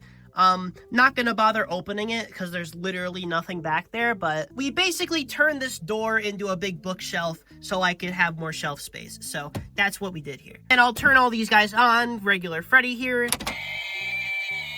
Got a little scream. He also makes FNAF AR Freddy voice lines, which I think is really interesting because we don't really hear that on merch too often. Then we got Golden Freddy here, who just plays random sound effects. Same with Toy Freddy. We got the Toreador March there. And then we got him. Oh, he's playing the rest of it. Okay, convenient. Up here, we got a little mini Toy Freddy poster, this ugly Toy Freddy plush, this ugly Withered Foxy plush, one of the little plush headbands from Universal Studios. I believe they actually still sell these because they kept selling FNAF merch after Halloween Horror Nights, but they just removed the Halloween Horror Nights branding. I guess because FNAF sells so well, but it was just kind of funny, so I believe you can actually still get these. And then we got the AMC Toy Freddy popcorn bucket. Extremely expensive resale value on this thing, which is unfortunate because it's extremely cool. I don't think they'll restock it because it's a movie promo, but it is very cool. His mask does come off. I did a whole video about all the promo items for FNAF 2, so I'm not going to go too in-depth on this guy, but turned on his eyes, and they glow red. Pretty cool right there. He's extremely accurate. It's just like, it's nice. You know, this is extremely cool. I hope they keep doing this for every movie. Maybe next time do some more characters, actually, because these are extremely accurate. Like, these Fat Mojo ones are cool, but this is just a perfectly on-model Toy Freddy head, and it's really cool. Here we got the Faz Talker popcorn bucket, which I'll see if I can reach the button back there and turn him on real quick, just so you guys can hear him. Let's see, can I reach it? I knocked it over. Come on, where's the button?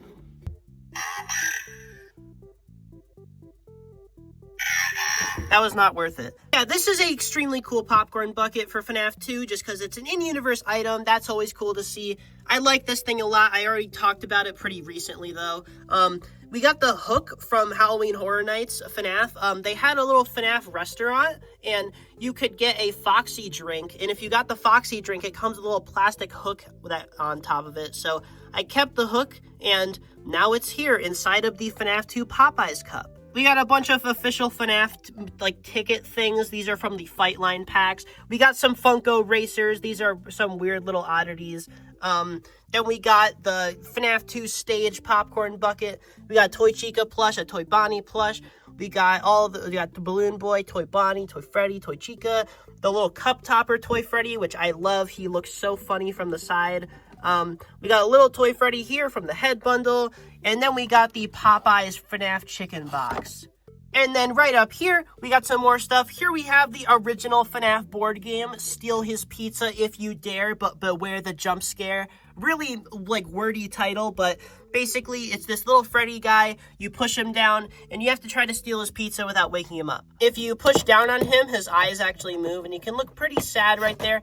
This is funny because this piece of merch is actually, like, sculpted directly off of the 1/6 NES FNAF model. If you don't know, you probably recognize him just off the head shape, but that's basically 1/6 NES are the, like, token, like, Gary's Mod SFM FNAF fan models from back in the day, and it's just very funny to have a piece of merch that's so obviously based on them. And if you pay attention to my thumbnails, I really like this model. Got another FNAF Movie 2 promo item. We have the Cupcake Bonanza popcorn bucket. Not popcorn bucket, this is a cup. And this one is, it's based on Help Wanted 2, and it's pretty cool. It's got some little bouncy balls inside. You got the cupcake there, you got the Fall Fest sign. This really has nothing to do with the movie, but it's an extremely cool piece. I think it scales well with the Funko statues, is why it's right next to them. Then here we got some Geeky Tiki's FNAF things. They made some bigger ones. I probably will get those eventually, but I got this set of little ones for Christmas, and I really like them. They're very neat looking. I believe this is also the only way to get a cupcake one, and yeah, these are just cool. I like them. Again, like I said, ceramic stuff, I love it. No matter what it is, if it's ceramic FNAF merch and it's like sculpted ceramic, I love that stuff. Speaking of ceramic, here we got an official Freddy, like, plant thing with some rocks and a little plant coming out of the top, and this is hilarious. I love this thing. They released this at Spirit Halloween this year, and I want them to make more stuff of this nature. Just, like, turn random household objects into Freddy, please. Just make more merch and exactly like that, because it is probably my favorite thing in the world. I would have gotten more of these if my local Spirit Halloween had more, because I was really, really hoping they would, but I'm happy with the one I have at least, because this thing is so funny. Like, I would love to have a ton of these and just put them around the place just as little decor, because they're so nice, and it's just really funny, because, like, why is there a plant coming out of Freddy's head? What's going on? Also, we got this little tin Freddy Fazbear pizza sign. Nothing really too interesting, but it looks nice. We got the Funko Foxy statue, which has a little bit of a weird sculpt on his face. It's definitely just the action figure, but scaled up. But I do like it. The actual Pirate's Cove is very sizable. He's got the It's Me sign. The stage looks nice. It's a cool statue. And then the Lefty one is immaculate. This thing is amazing. Let's see if I'm going to go look at Lefty's face there. Kind of just barely fits in the shelf, so I probably can't. But yeah, it's the puppet coming out of Lefty with the music box back there. And this is just so cool. Lefty is one of my absolute favorite FNAF characters, so I'm surprised Funko even made a statue of him, let alone one that was this cool looking, but I'm very happy about it. So now moving on from this shelf, this is the most recent shelf in the entire room. Moving on from this whole area here, I suppose we should start going around this area. So here at this top shelf, we've got just a random Golden Freddy, the Chipper and Sons U2's figures, which are so cool to have. The fact that these even were made is really, really cool. These were done for the 10th anniversary of FNAF, and obviously, if you didn't know, Chipper and Sons is the game that Scott made originally. That got a criticism that his models looked like scary animatronics, and that's what gave him the idea to make Five Nights at Freddy's. So it's really cool to have these characters as figures. It's Chipper and Tyke. And then right at the top here, we have the Funko Golden Freddy statue. Not the craziest thing in the world, but I still like it. Then down here, we've got a shelf all dedicated to Golden Freddy stuff. So we've got Golden Freddy plushie here, the Sanchi one. This is the re-release version. The Funko 10-inch Freddy, little Golden Freddy keychain, Golden Freddy keychain again. We got a little, these are from, this, Mexican, snack thing, food brand who had a FNAF collab. I don't really remember what it was called, to be honest, but I got a couple of them, and that's a little Golden Freddy thing from it. We got more Fat Mojo stuff. We got some Fat Mojo trading cards with the little stands on them. We got a little pizza thing. That is FNAF related, if you were wondering. We have this weird golden Glamrock Freddy Blacklight, glow-in-the-dark slime thing. They made a ton of these of various characters, and this one is extremely interesting to me, because obviously Golden Glamrock Freddy does not exist, so I don't know why they did this, but it is cool. So if people want to argue with me about this one, this is the original Glamrock Freddy that he's very clearly orange. This one is yellow for some reason. But yeah, I really like this shelf. Oh, I forgot to mention the Jazzwares Golden Freddy little mini plush. This thing is actually extremely rare. I've seen this thing reselling for crazy prices. This is actually the one that they sent me.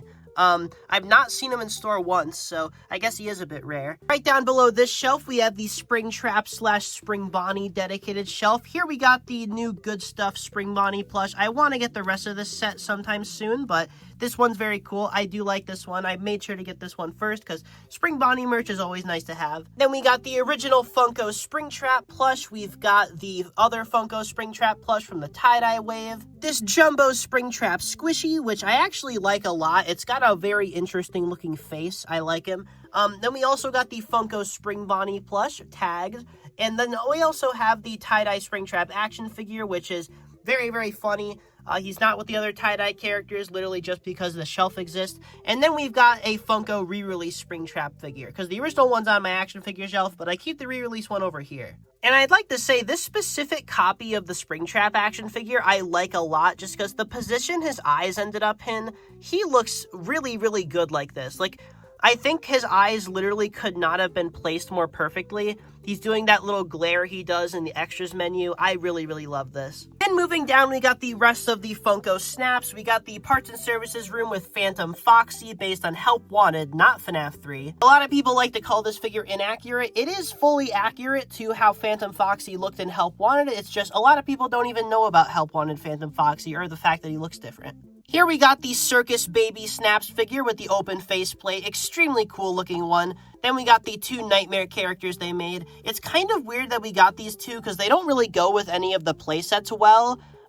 Again, these are all the oddball characters because obviously you only got one Phantom character, you only got one Funtime character, and we only got two Nightmares. And the Nightmares are even weirder because they're not even in their habitat. They're supposed to be in a bedroom. And then right below here, we have the Vanessa hallway playset, which has all of these staff bots and the Vanessa, actually you see Vanny and Vanessa here, but also I have a ton of these staff bots. I love army building with them. I want more staff bot figures just because army building is so fun with action figures, and these are literally perfect for it. There's so many of these guys in the game, and I really, really love how this looks right here. And then we got another in-box staff bot figure right here for good measure. And my camera was doing that annoying focus thing, so here's the thing in a bit higher quality just for you guys to look at.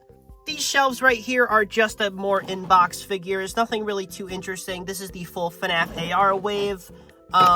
Nothing really too interesting here. This one down here, we got a tie-dye Springtrap and a photo negative Glamrock Freddy. Very, very funny release. This shelf is just full of this stuff. Just kind of random assortment of characters in here. Down here we have some more BioWorld backpack plushies. We have a Nightmare Freddy one with yellow eyes for some reason, but I do like this guy. He's very unique. The way that his teeth is really weird. Like, I don't know what's really going on here. It's very strange. Then we also have the Foxy backpack plush, which is actually one of my favorite official Foxy plushies. I really love the hook that he has. They actually gave him his gold tooth, which most Foxy merch forgets, and I don't know, I like this guy a lot. And then right above him is my trading card binder, which I'll do a little flip through. Then we've also got this guy right here. This is the big reversible head Freddy plush. Just gonna put him back there. And here I'll flip through my trading card binder real quick. Got the 2023 FNAF calendar. This is the FNAF AR one. We can see here. All just fun little pictures from the game. Very high quality renders. FNAF AR, even though a lot of the skins get too much merch and they're kind of dumb, you know, very high quality artwork from this game. Like, I do really, really like these renders. Let's flip through these quick. I like this one. This is my favorite page in the whole book here. They got Ballora. We got Toy Freddy. Pretty cool stuff. And here we got the original Just Toys FNAF trading cards. I do have most of them. As you can see, there are a couple slots missing here. I have them all put in here in order, and maybe I'll complete the set someday, but honestly, they're not really worth that much. It's just kind of collecting them for fun. But, you know, they are cool. I do like these ID cards. They are probably my favorite ones in this whole series. They have some weird, like, oddities. Like, this is one that's... These are the same number card, but they're completely different, as you can see. They're just both Freddy cards, but still, they look completely different. So, very interesting stuff here. The ID cards are my favorite. I have most of them. Just a lot of really interesting, unique artwork on these ones. They definitely get more interesting the further they go, once they start doing all this, like, wacky artwork of the characters. I like this Freddy Wanted poster a lot. This Mangle one's always been really cool. I don't know. This is the only FNAF 4 one in the entire set. I think that's pretty interesting. Then we move on. We got the Fight Line cards here, of pretty much all of them. I think I might be missing a couple, but I don't really remember which ones exactly. I guess I am missing a couple because I have another page here. But we got these are the Fig Pin Cyber Cell cards. These are all Scott Cawthon renders, and we got some crappy Lady Fizzy art there. But, you know, whatever. Lots of these things. And then we've got the trading stickers, which have some very, very nice artwork and some nice reflectiveness. I really, really like these trading stickers. I honestly wish they were just trading cards, because the artwork is way too nice for these to be stickers, but, you know, at least I can just treat them like trading cards, put them in the binder. Got some more. We got a whole bunch of Sun and Moon related ones. Got some random one-offs. We got some stuff right there. We got all the FNAF 1 characters. Golden Freddy is Withered Golden Freddy, but you get the idea. And then we can flip over here. We got some FNAF AR ones. We got Freddy, Endoskeleton, Foxy, Frostbear, Chocolate Bonnie, Liberty Chica.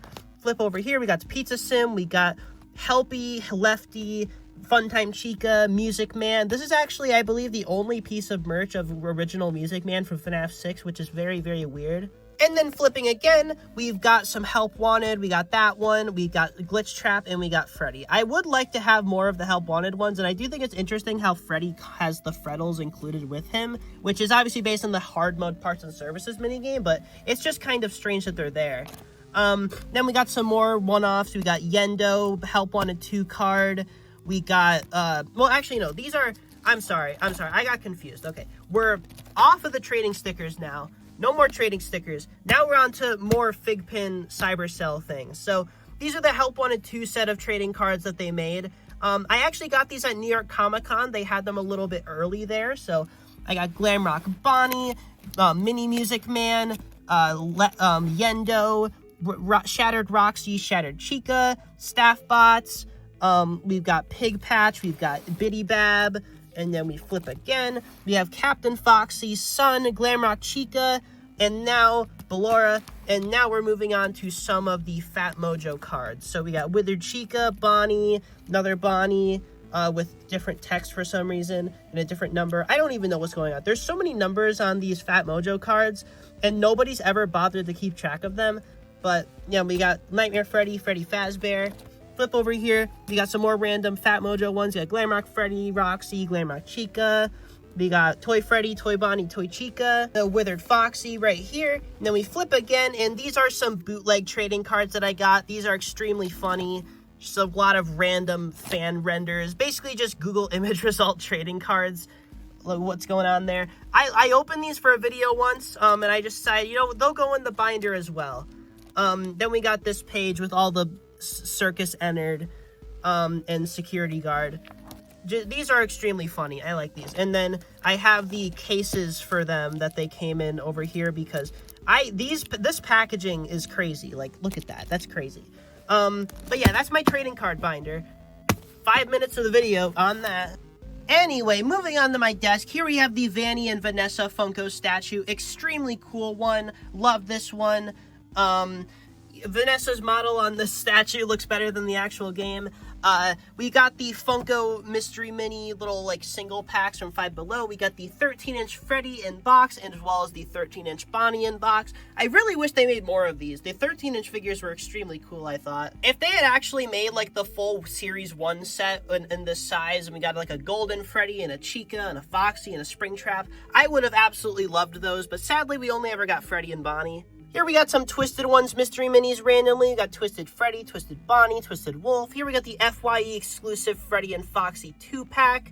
And then we got Dark Springtrap, Nightmare Balloon Boy, Jacko Chica, Nightmare Foxy, and Nightmare Freddy mystery minis. Here we have the 10th anniversary Freddy Fazbear sticker sheet from PAX, framed just because, you know, it's cool. Here we got a Hex Withered Freddy hanging from the ceiling with the magnets. Here we got a little Fight Line thing, a Fight Line store display like the poster thing from GameStop. This thing is actually like plastic, and that's extremely cool. I love that thing. It is, I have a couple of these things from GameStop, and this Fight Line one is easily my favorite. The artwork on it is so unique. It's just really, really cool. I keep it up here. I think it looks nice there. I might move Withered Foxy eventually, the Hex Plush, just because I think he's blocking it a little bit, but still, really, really cool thing right there. This poster right here is actually extremely rare. I've never ever seen one for resale anywhere. This poster is from the Cloak X FNAF, the Bite thing, which is infamously one where they tried to do, if you don't know, Cloak is Markiplier's like clothing brand. They've done a couple collabs with FNAF, and this is infamous because this drop had an illegal giveaway for a Freddy statue. And I did a whole video about this actually, so if you want to go find that, but that basically, they had an illegal giveaway. The method for obtaining the items was not legal in the United States, so they had to cancel the whole giveaway. And items from this merch drop, I ordered a couple, and you would actually get them if you ordered them, but the giveaway was just never happened. But I have a bunch of stuff from this, and this is easily my favorite thing. This poster is so weird and obscure, and it's framed, it's in perfect condition, and I really love it. I believe the idea here is that it's supposed to look like an album cover. They meant the theme was like kind of like punk rock. But yeah, I don't know, it's just Five Nights at Freddy's poster, all the characters in red, it looks cool. Here we've got the original Sanchi Celebrate poster. Very, very high quality version of it. The highest quality version you can get officially. I don't know why Sanchi doesn't restock this thing more often. I feel like posters are really easy to produce. So I feel like this thing should be sold way more often than it actually is, because this is cool. You know, this is the poster from FNAF 1. Everybody wants this. Another one of these dangly things here. Just ignore that. Now here we have a Sun action figure. This one is actually defective. He is missing the paint for the darker side of his face, so that's pretty interesting. My friend who worked at GameStop for a time found this on the shelf and was like, hey, do you want this? This is kind of weird. And I was like, oh yeah, I do. So that's how I ended up with this guy. Here we got my Jazzwares Mangle from my original one from my review. If you remember when I reviewed it, it was missing one of the pieces. So this Mangle just kind of sits up here because, you know, I don't know what to do with them.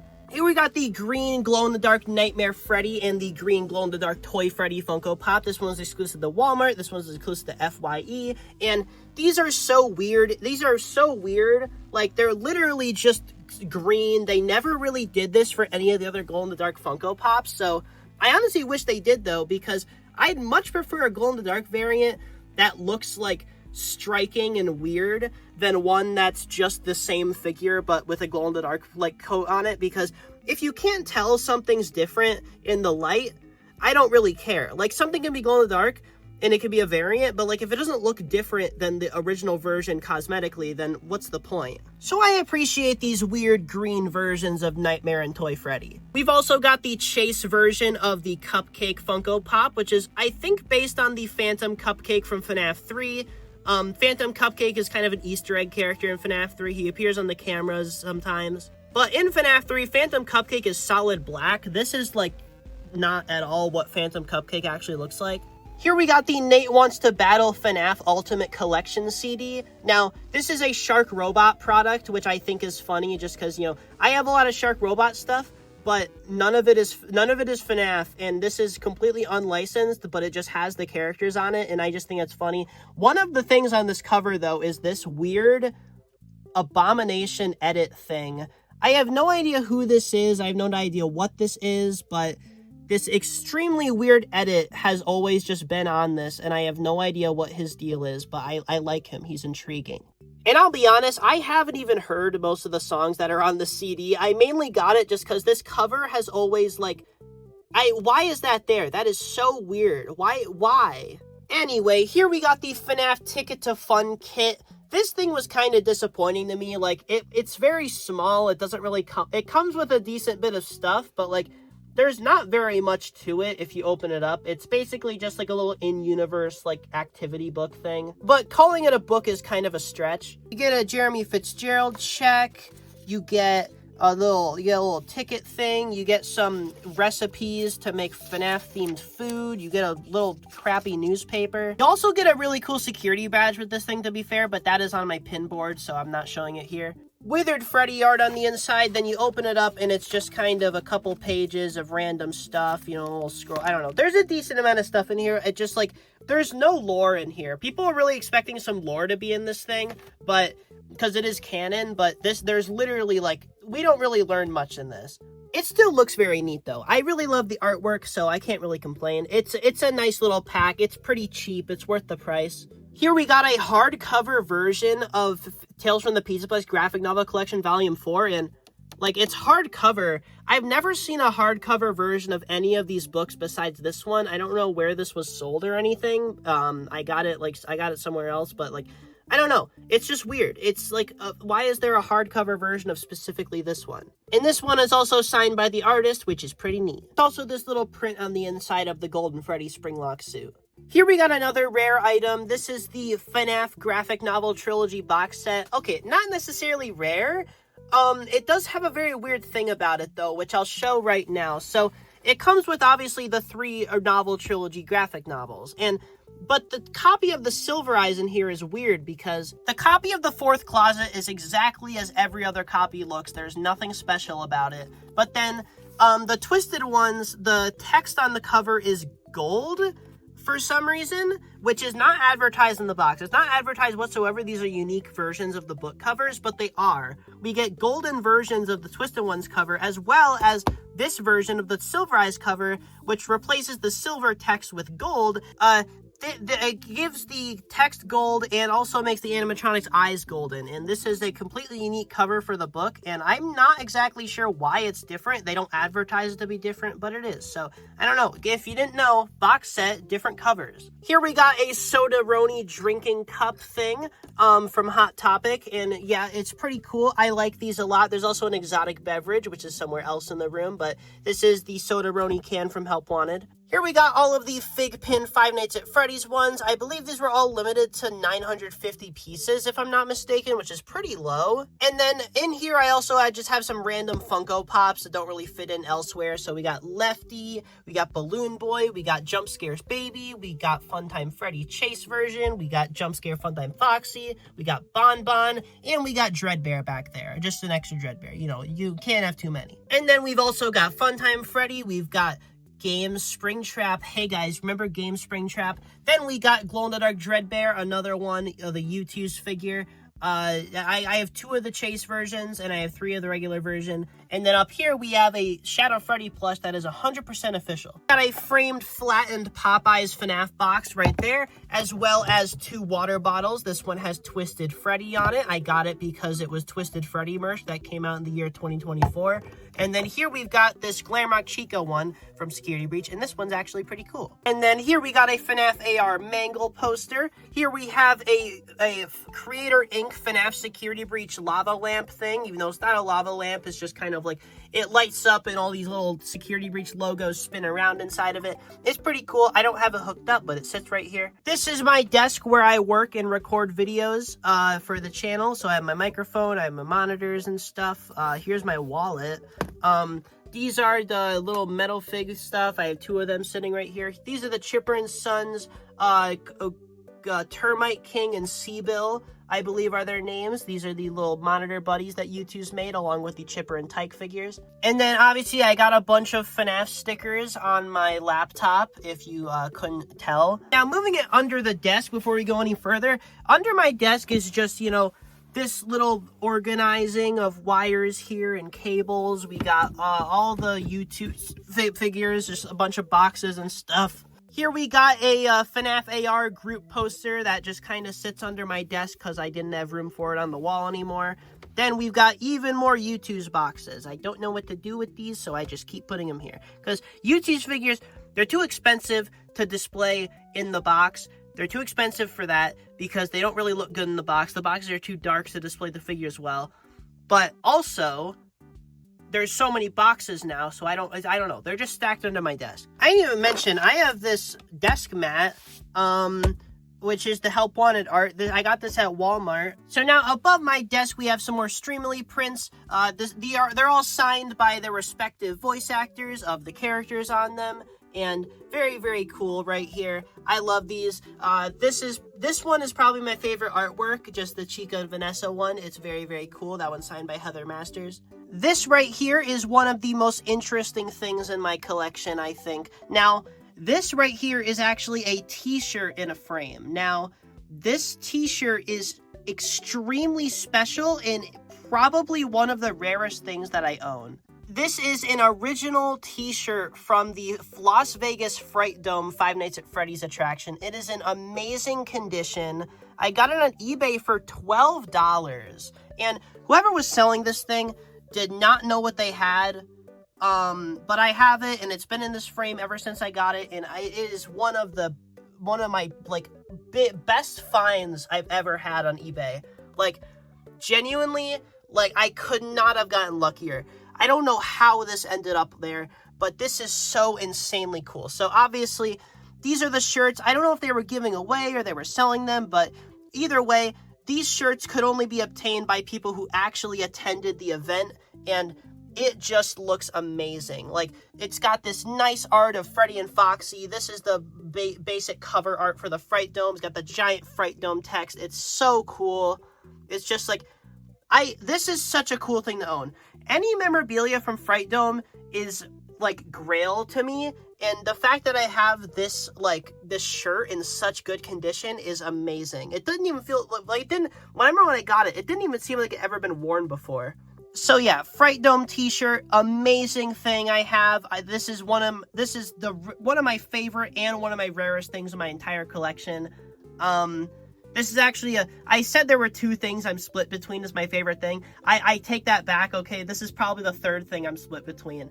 I love this thing so much. This is actually, I'm never gonna find anything like this ever again. And right on top of the t-shirt frame, we got some random Funko Snaps boxes. The complete contrast, something completely not exciting at all. Fronting what's back there, these are a bunch of little cutouts of the characters' faces for like photo ops and stuff. These are just like little birthday party things, but they're pretty cool. This is a defective system error Bonnie figure. He was packaged without his nose, so that's pretty neat.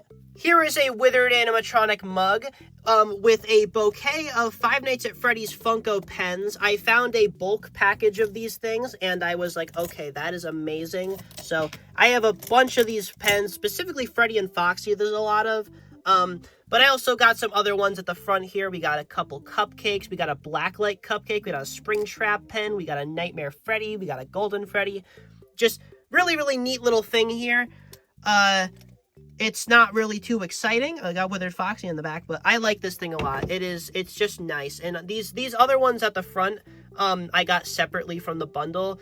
The Springtrap one, I searched for a very long time, and I'm looking for the other Blacklight ones. I can never find them. They're so obscure.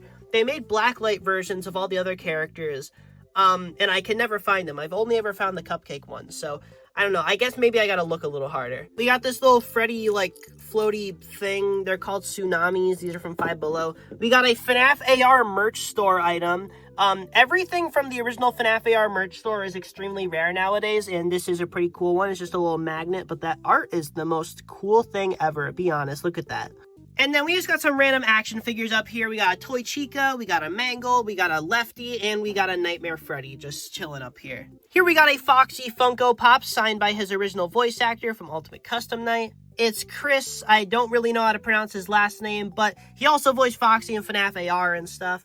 Here we got the New York Comic Con exclusive Endo 02 Funko Pop. Then down here we got the glow-in-the-dark Eclipse Funko Pop. Then we got Glitch Trap, Scrap Baby, Vanny, Roxy, and Jacko Moon. These are just all the recent pops. I've just ended up putting them up here. But yeah, I'll move on to what else is over there later. But for now, I want to talk about this shelf. Now, this really nice pipe shelf was put in here right by my desk when we first started putting this room together. And this shelf, I basically treat it as, it's like my valuables shelf. You know, this is the shelf where all the top items are. Not everything. So I have some much rarer things that are not on this shelf at all.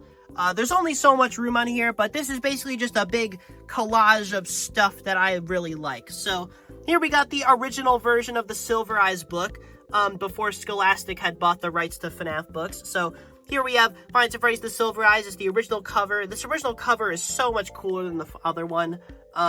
But yeah, I really love this book. I got this for a pretty good deal on eBay. It was kind of expensive, but I think it's worth it. It's a very rare book. And a lot of people don't even know there's two versions of the Silver Eyes. If you have a copy of the Silver Eyes that looks like this, you have a pretty rare thing, so good job. Here we got some of the Nightmare animatronic Funko little 2-inch figures. We got some Fat Mojo Golden figures. We got a Golden Funtime Freddy card.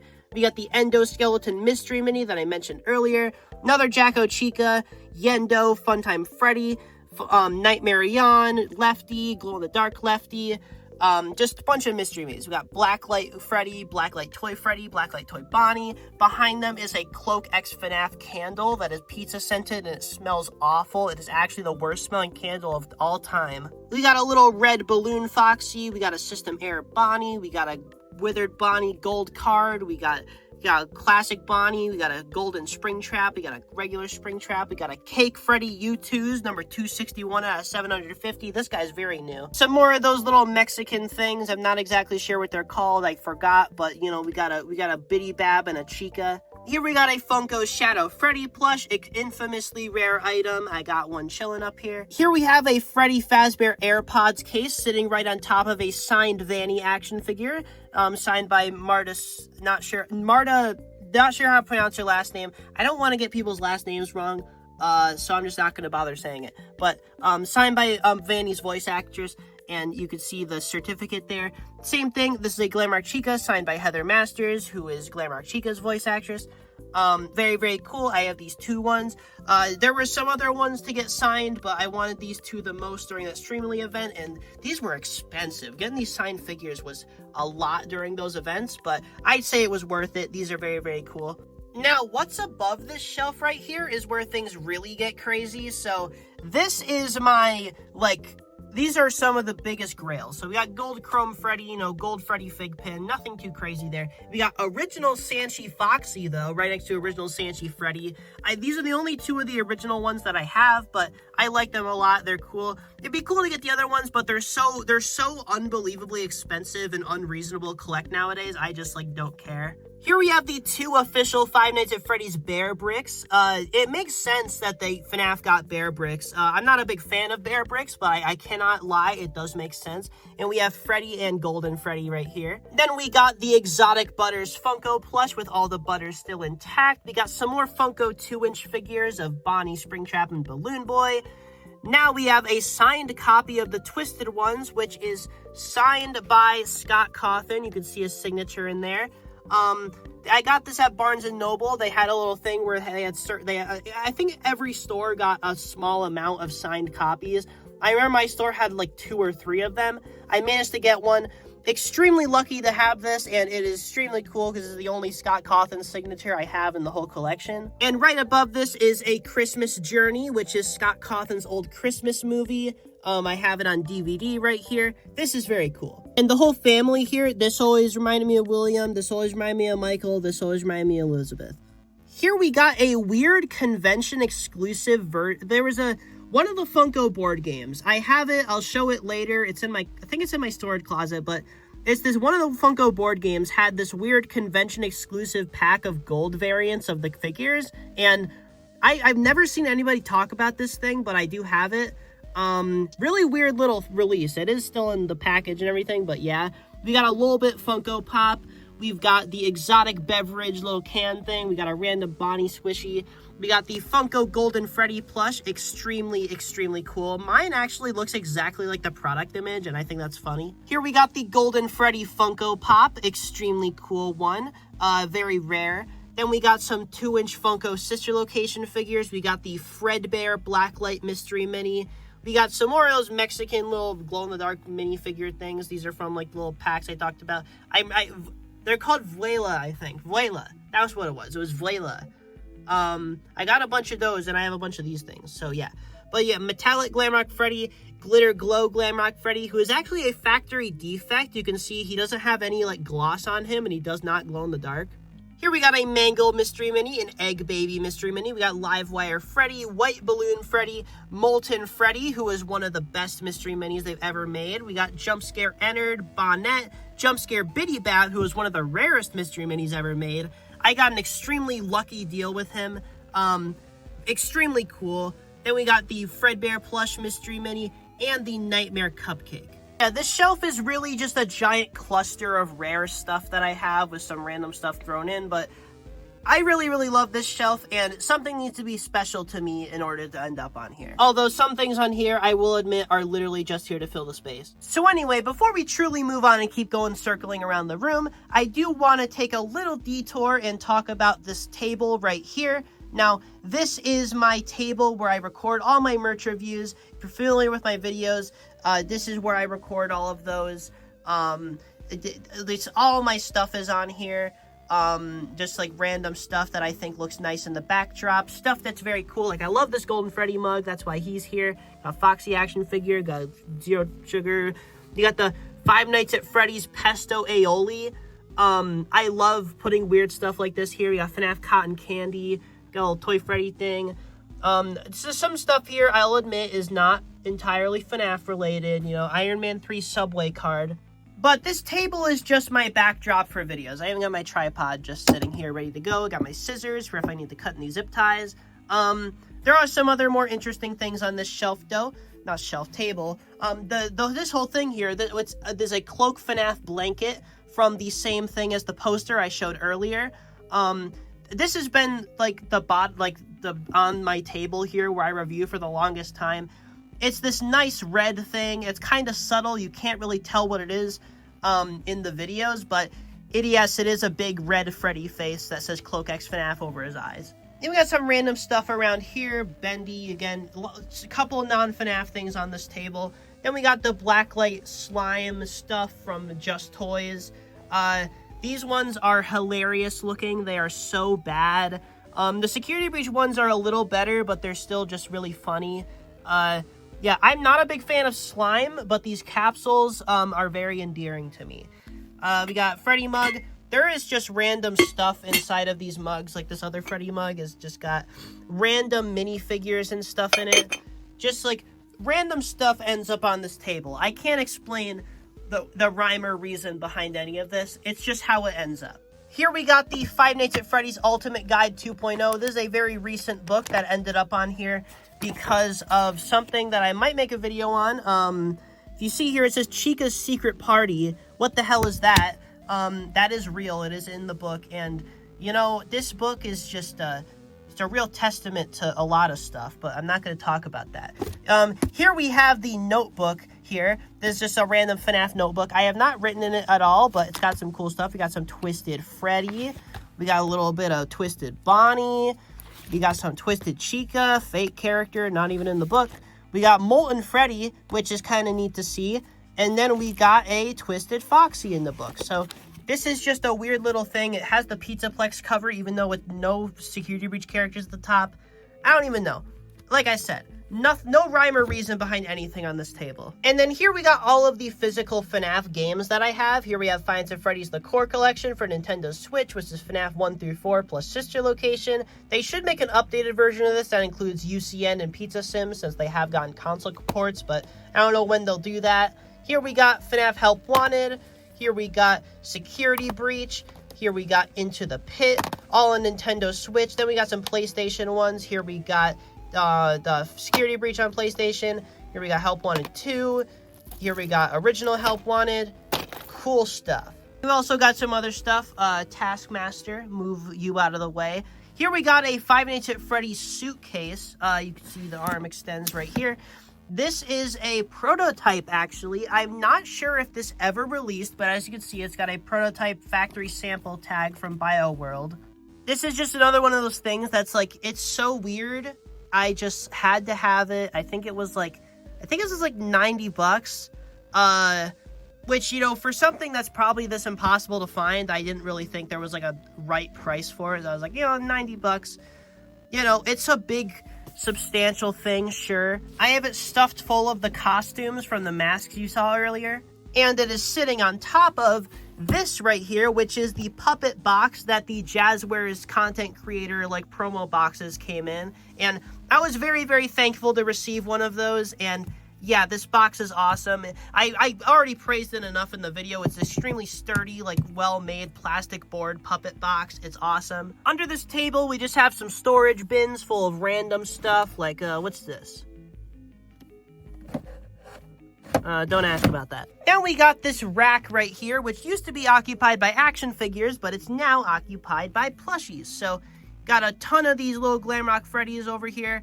I bought a bulk pack of these things on a Carnival prize website for, like, people who actually, like, put these things in the machines. I didn't put any of them in the machine. I put them in my house. I don't know. But we just got some random stuff. Like, we got some Mymoji plushies. We got some Security Breach keychain plushies over here. We got a Freddy mask randomly. We got more Mymoji plushies. We got a Foxy. We got all the Security Breach ones. A ton of Freddys, like I said. Then we got 2 of each of the other characters. We got some U2 shoulder riders. We got a Freddy. We got a Cupcake right here. Here we've got a Vanny keychain plush, as well as, my camera will focus. Here we go. Vanny keychain plush, as well as all the Jazzwares keychain plushies. Here we got some Funko keychains. Nothing really too interesting. Here we got these little Sanchi ones. Yes, these are made by Sanchi of all companies, and they look like this. These are just really funny. These are some of the earliest FNAF merch, and I really, really like them. Just these little weird keychain guys. They're weird. This little creature right there. Here we got some of the Funko keychain plushies. There are just like these cutesy little character faces. And then on the other side, we've got some other stuff. We've got a U2's Shadow Freddy keychain. We got a Mangle keychain. We got an Endo keychain. We got a Jazzwares Foxy. Then we got some little Just Toys classic animatronic keychains. All right, so moving on from this stuff, let's go back over here. Here we've got just a big wall of Funko Pops that I don't really care enough to display out of the boxes, so they're just like stacked up over here. Among some other stuff, we got some Funko Snaps boxes. We got this bootleg VNK VTL Phantom Freddy plush with absurdly long wires on him. He's pretty funny. Yeah, nothing really too interesting. We do have this FNAF curtain, though. I do have these FNAF window curtains, and these are really cool, just for the fact that they are FNAF window curtains, which is not something you see every day. The selection of characters is weird, though. We got Chica, we got Foxy from AR, then we got Bonnie from Scott Games, and then we've got Withered Freddy, Security Puppet, and Nightmare Balloon Boy. So, not really sure who decided what characters should go on this, but, you know, they are FNAF window curtains, so can't really complain. They're the only ones. They can't really, can't ask for anything else, because these are the only official ones. Here we got a FNAF AR merch store plush trap poster sitting right here. It is extremely reflective, and I like it. Here we've got a cupcake cup sign from Popeyes. I showed this in literally 2 videos ago, but this one's extremely cool, you know. It's the sign that they put outside the store to advertise the FNAF promotion. Got this beautiful Toy Chica art there. We got the Abomination cupcake cup in the center. FNAF 2 Popeyes promotion is so interesting, and I want the other, character posters, but this is the one that I would want if I had any of them, so I'm happy with this one. Here we got all of my U2s, or not all of them, obviously, you saw others earlier, but most of my U2s. We have all the official FNAF Pez dispensers back here. All the holiday ones, which are all limited to 650 pieces each, so they're pretty rare. Then we have the classic FNAF Pez dispensers and the box set up there. Then over here, we've got all the U2s. I'll just go down the list. We have Matt Pat with Psychic Friend Fredbear. We've got the Wet Floor Bot, Mexis, Mimic, Burn Trap, Hide and Seek Vanny, Sun and Moon, Ruined Monty, Ruined Chica, Ruined Roxy, Eclipse, The Marionette, Withered Foxy, Withered Bonnie, Withered Freddy, Withered Chica, Haunted Freddy, Haunted Bonnie, Haunted Chica, Haunted Foxy, Purple Guy, Pop Goes, Candy, Golden Freddy, Shadow Mangle, the Glitch Trap, Grim Foxy, Haunted Golden Freddy, Ignited Freddy, Flocked Chica, Flocked Freddy, Flocked Bonnie, Mangle, Flocked Foxy, 8-Bit Purple Guy, and then we also have this Just Toys Golden Freddy little translucent lamp thing, and I really enjoy how this thing looks. So we have the Sun and Moon Nightlight right there. And yeah, there's just a whole bunch of stuff on this shelf, and it's definitely at capacity. I don't know where I'm going to put future FNAF U2's waves. I'm honestly kind of weaning off on collecting them just because there's so many at this point, and I need room for other stuff, so I don't know. But I got all of them here for now, and I like how this display looks. Maybe I'll reorganize it, because I'm sure there's a way to optimize the space on this shelf better. I just haven't done it yet. Here we got the Hex plushies. I like to attach these to my metal, the metal rims on the ceiling. Here we got Fredbear and Spring Bonnie's bodies, Fredbear and Spring Bonnie's heads, Foxy, Chica, Bonnie, and Freddy's heads, all lined up here on the window thing. Those just work well there. It's fine. I like it. The Hex plushies are kind of hard to display. They can't really sit, can't really stand, but what they can do is magnetize to the ceiling. So now I'll go into this closet over here, just to show you guys what's going on in here. So this closet is mostly just for storage of various things. These were on sale on the Funko site, so I put in some investments here and got an extra Foxy and Lefty statue. All the Jazzwares Endo series boxes stacked up right there. We got a bunch of Mexican bootleg figures, this Hangries thing, just random stuff that I've gotten for videos. I mainly put stuff for videos in this closet. Nothing really too important goes in here. These are kind of interesting. These are the official Five Nights at Freddy's Theory Wear shoes by Creator Inc. These are kind of neat because they're FNAF sneakers. It's a whole mess back here. I know. Here we got a Toxic Springtrap poster from the FNAF AR merch store. Very cool. I actually do like that. We got a Dreadbear and Glitch Trap head, just random stuff I've made. Got some custom figures just dismantled in here with a bunch of other random stuff. We got a Fredbear, we got a Burt Foxy, got a big U2's cupcake, we got cotton candy with some pins, we got cards, we got a Chica backpack, Phantom Freddy and Shadow Bonnie figures, custom Funko stuff I made back in the day. In this bin here, I just have more costumes and stuff piled up. Random extra Funko plushies, some McFarlane manuals, like literally just completely random stuff here. Here we have a rare limited edition Golden Bonnie Hex plush, so that's kind of interesting. We have like a FNAF birthday party decoration table like cover. This was originally going to go on the table in the room, actually, but I decided to go with a blanket instead because I didn't realize how crappy, like, quality this was. Now, here we've got some custom FNAF action figures, some of my favorite ones I've made over the years. I just keep up here on this shelf. There's a lot of stuff. Here we have a bootleg set of the original Funko figures that I reviewed for a video one time and compared them to the originals to help people tell the difference. They just sit in here. These bootlegs, they don't look too bad, but they are really poor quality. Up here we have the bag that the Freddy official cardboard cutout came in. We have all of the snaps boxes, just some random stuff up there. Lots of extra Funko plushies, primarily from Five Below. Just lots of extra Funko plushies. Some of them aren't from Five Below, obviously, but just a bunch of extra Funko plushies. I used to love going to Five Below and just getting any FNAF stuff because it was so cheap. I regret it a little bit in retrospect just because I have so much extra junk, but, you know, it was fun for a time, you know, going to Five Below, preventing these Liberty Chicas from ending up in a landfill. Here we got some more stuff. We got an extra Circus Baby action figure. We have 2 extra Funtime Foxies back here. The one of them is my original, which was broken. The other one is, I don't know. There's like, I actually don't know where these came from. I bought some lots of like just random Funko figures to get extra parts for some of my older figures that were broken. And I ended up with some extra Foxies and an extra baby through that. Because I need an extra... I got an extra baby for really cheap that was in kind of crappy condition. Just to get one of the lower legs. Because my baby had a broken knee for a long time. I'm ranting about this. Nobody cares. Here we got a bunch of more of those little, like, squishy thingies. Or, like, little, like, water capsule things from Five Below. I had a Freddy one on my desk. There's a bunch of random ones of various characters that I have just sitting here. I don't know. This whole area back here is a complete disaster.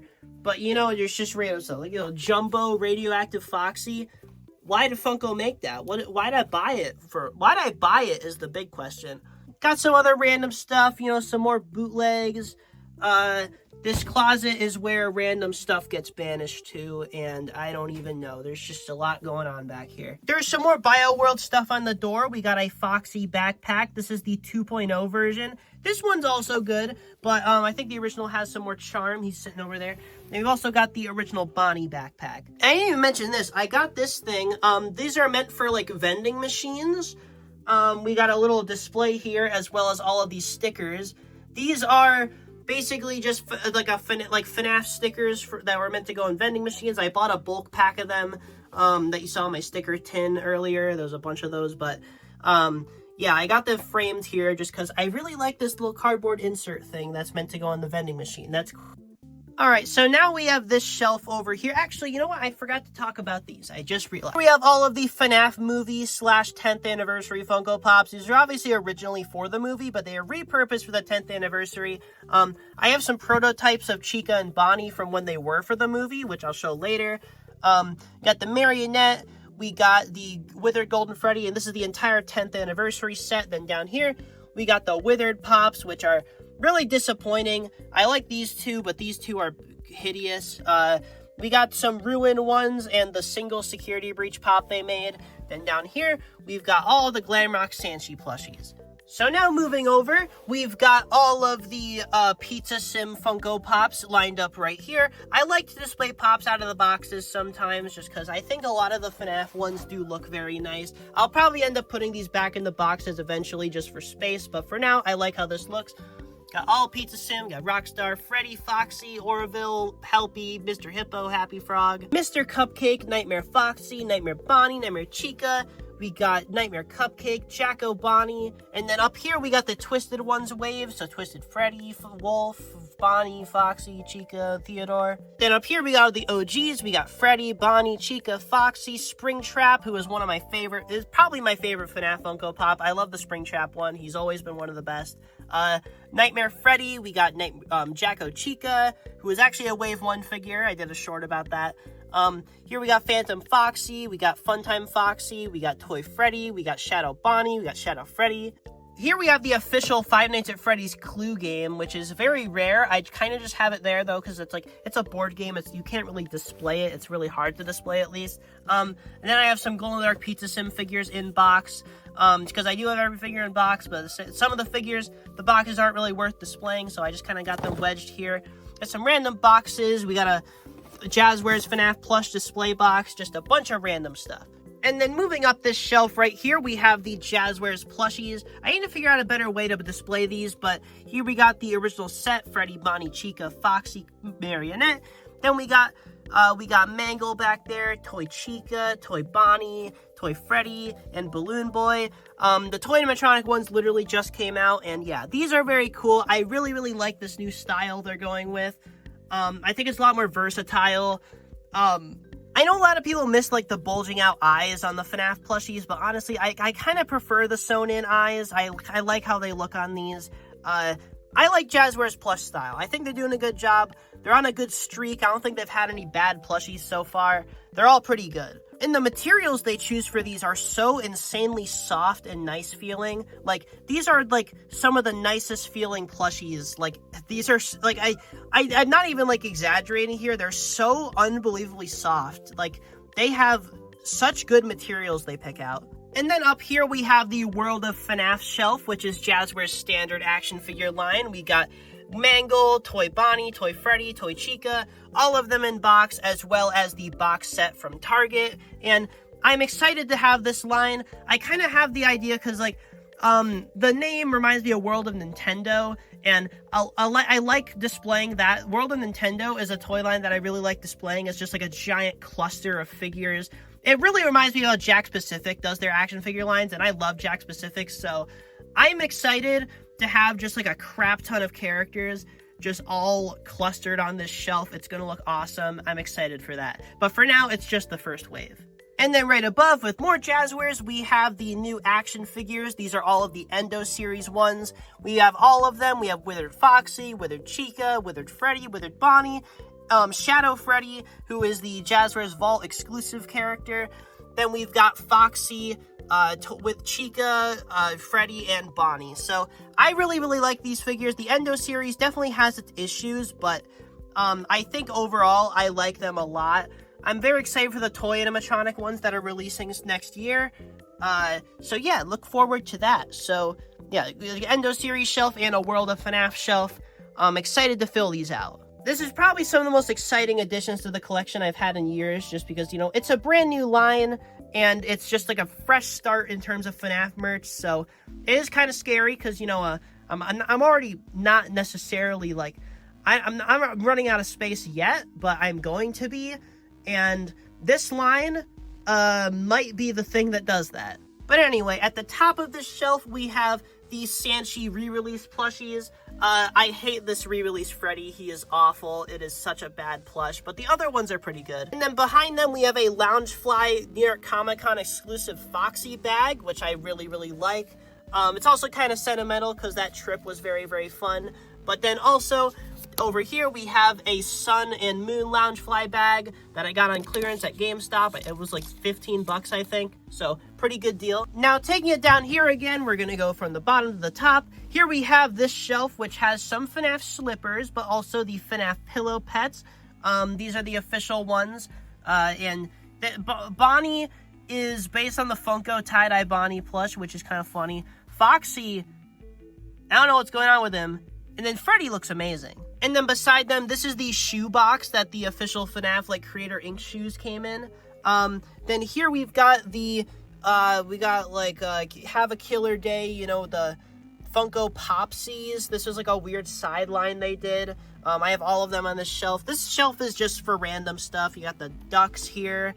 We got the die-cast metal figures. We got the little sticker sheet. We got a Fazbear wallet, which is amazing. I don't know why there's a Fazbear wallet. This released this year. Fazbear wallet. Weird piece of merch.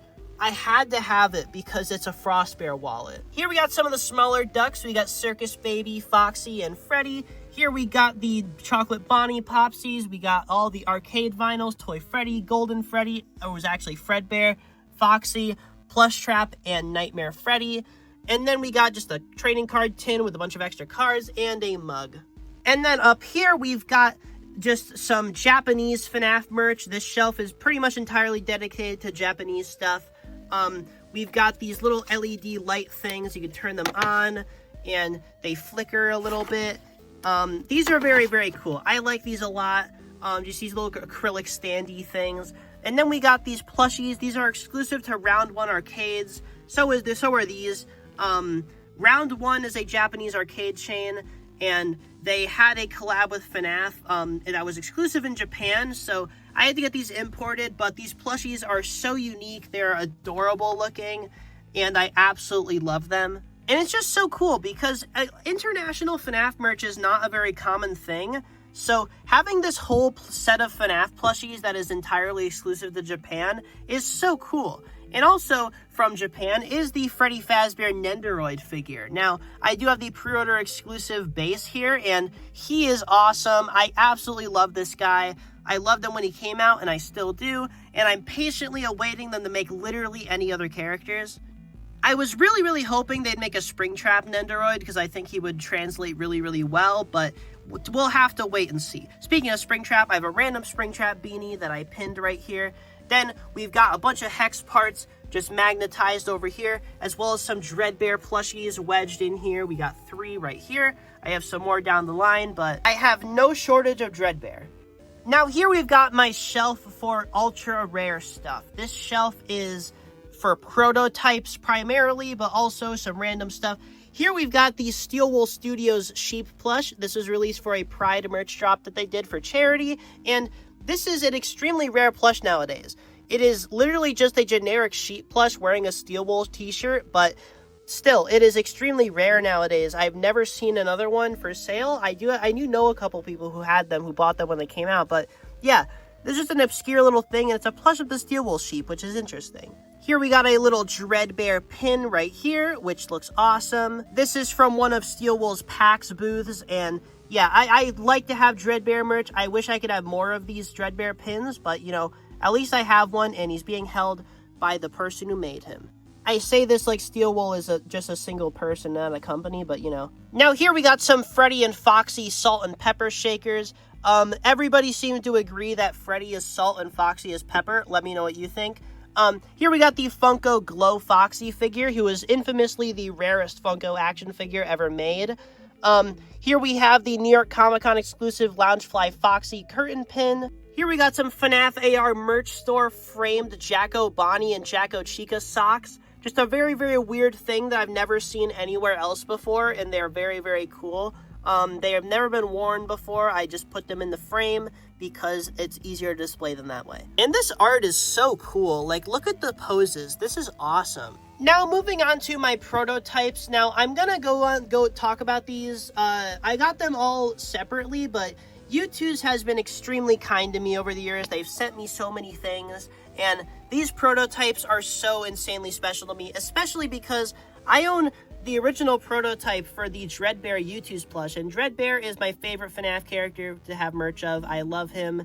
Every single time he gets merch, I love it very much, and I try to get as much of it as possible. So this is so unbelievably cool to have. I love this guy so much. It's not very different from the final plush, but it's just the fact that he is a prototype. It's very cool. I love this guy. And along with him, I also have the prototype to the Dreadbear action figure. You have a little note there. And then here is the Dreadbear action figure, I keep saying action figure. This is the U2's vinyl figure prototype. And this is interesting because this box is completely different from the final box. Because the final Dreadbear U2's box has this little grid pattern and is very specifically designed after Help Wanted. However, this one is based on the original FNAF 1 U2 set. So this is insanely cool to have, just this Dreadbear box that is completely and wildly different from the final version. And then also down here, we have the original Dreadbear prototype, and he looks amazing. Like, this, he's not very different from the final figure, but still, it is like, that's the prototype. That's the first one ever, and that is so cool.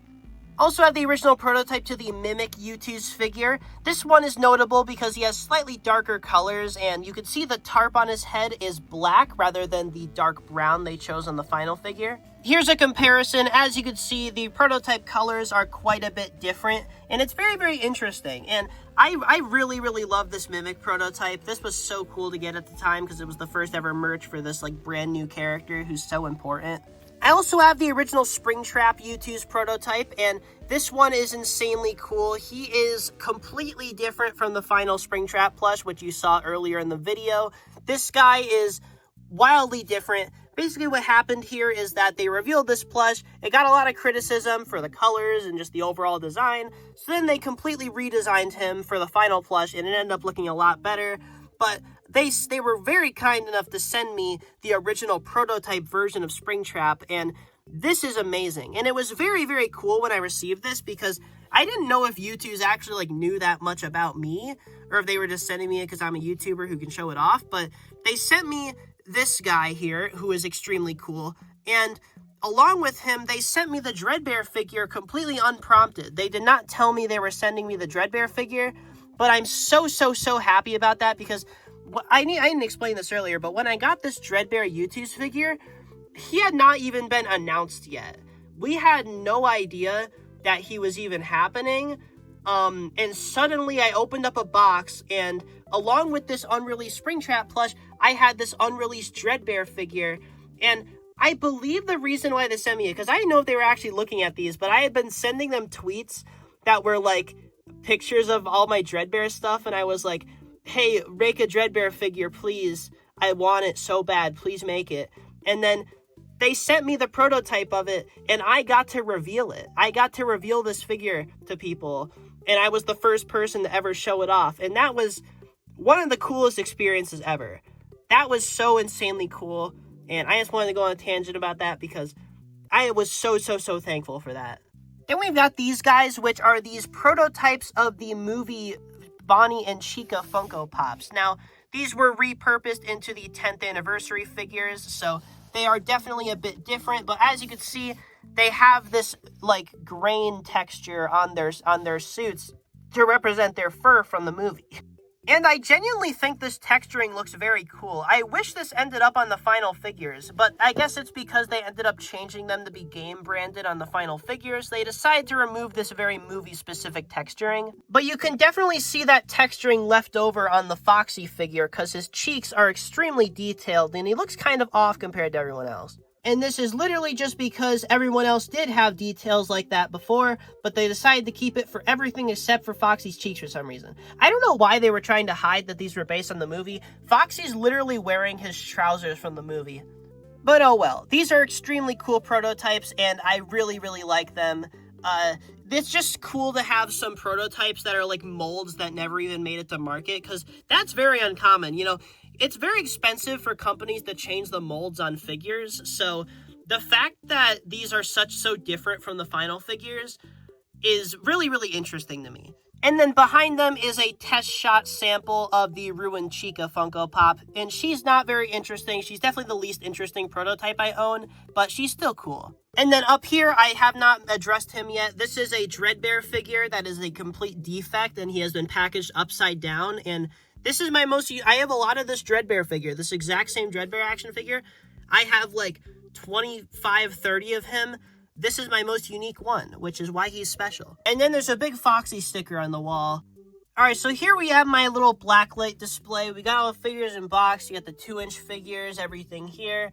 Funko Pops, all of them in hard protectors, because this wave is extremely rare, especially Blacklight Bonnie for some reason. He is particularly hard to find. And here are the 4 Blacklight action figures. These get a lot of shit, but you know what? I like these figures a lot. They were unique at the time. They were the first of their kind, and I don't think they're definitely like the start of a problem, but they are the problem inherently. These, we gotta remember, when these were released, these were limited edition releases for Black Friday. They were not intended to clog up shelves or take up an entire wave worth of slots. These were just limited edition figures for Black Friday, and that's like, they didn't really harm anything in the overall line. These existing did not take away the existence of another wave, which is why I think they're perfectly okay. And now we can go down again. Here we've got some little plastic board display things from GameStop advertising completely random. Okay, Sun and Moon I guess makes sense, but why these two Funko Pops in particular? I don't know. But GameStop displays, pretty cool to have. I just kind of have them leaning there. Here we got the NECA FNAF scalers right here, going all the way up and down. Here we've got the Freddy Fazbear's pizza apron from the pizza kit. These scalers are very funny. They were gonna make like weird Christmas ornament versions with these exact same sculpts in like 2022, but they never happened. And now looking over here, we've got some FNAF books. Now, this is pretty much every single FNAF book ever made. I don't think there's any missing on this shelf, and if they were missing on this shelf, they are elsewhere in the room. But yeah, just like every FNAF book. I've read most of these, sadly. And, you know, I got all the basic releases for everything, but I do have some more interesting stuff. Like right here, this is a hardcover copy of the Twisted Ones, which is kind of cool. We have this Fazbear Frights 1 through 3 collection, which is Walmart exclusive, and I like the side bit. I like the side of this book. I like the big hacked font collection text.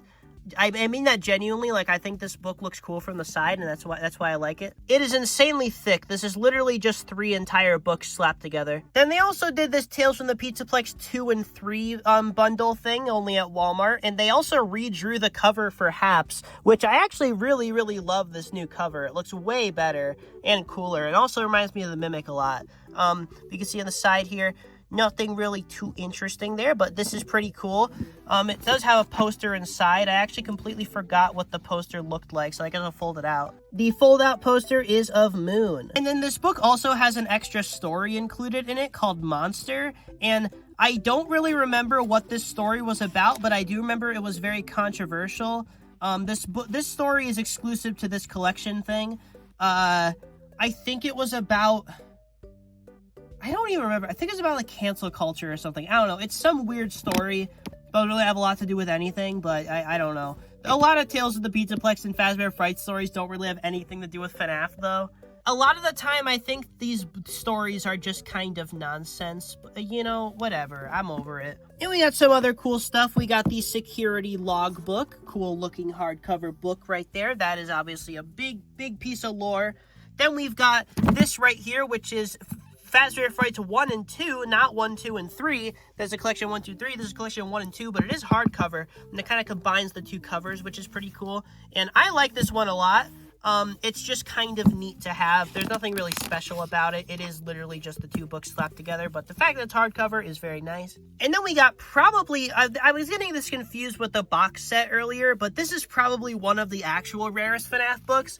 This is the complete graphic novel series from the original novel trilogy as one giant book. This is all 3 of them connected to each other. And this is just extremely interesting. The cover is just the Silver Eyes cover. They didn't combine them or anything. This book, I don't believe it even released in the United States. I had to get it imported, but it is extremely cool. And that is my FNAF bookshelf. Right above it, we got the Squishmallow shelf, which is just all the smaller versions and all the bigger versions. I need the Golden Freddy one. I have not gotten around to getting that yet. Then right above that, we've got all the Hero World FNAF figures. And I have a long history with these things. These are all the original ones. We got Freddy, Bonnie, Chica, Springtrap, Nightmare Freddy, Nightmare Foxy, Glow-in-the-Dark Foxy. I believe that's Glow-in-the-Dark. No, it's just another regular Foxy. There's the Glow-in-the-Dark 2-pack, though, in box. It's Glow-in-the-Dark Freddy, who is bright green. Love that guy. And Glow-in-the-Dark Foxy, who is sadly almost identical to the normal one. We got Mangle, Phantom Foxy, Yendo, Funtime Foxy, and all of the re-release ones from 2024. Hero World is such an interesting little line. I honestly hope Funko brings it back someday. I believe they do have I don't think there's anything legally stopping them from, because this isn't like it's exclusive to rights that Jazzwares would own. These figures are very weird, and I kind of just want to see them do more of them, because I really, really like the style. They're very stylized, very silly looking, but I like it. And they're overall very high quality and well done. I like the sturdy black bases and everything. They're just very, very cool. I do have an extra one of the re-release ones because Bonnie actually is the only re-release figure that's completely different because they had to change his guitar. You can see originally is a different guitar. This is the remake that has the different guitar because they don't have the rights to use Bonnie's old guitar anymore. And then the infamous Sister Location Hero World pack that comes with Funtime Freddy, Ennard, Ballora, Circus Baby, and Dark Springtrap. This pack is infamously rare outside of the rare in the United States, I should say, because this released in, I believe, the UK and Australia only. It never actually released in the United States, which is rare for FNAF merch, so very, very cool that I actually have one of these Hero World packs. I had to get it on Facebook Marketplace, then I had to get it shipped to the United States, which was a whole thing, but it was worth it in the end. I got it, and it's very, very cool.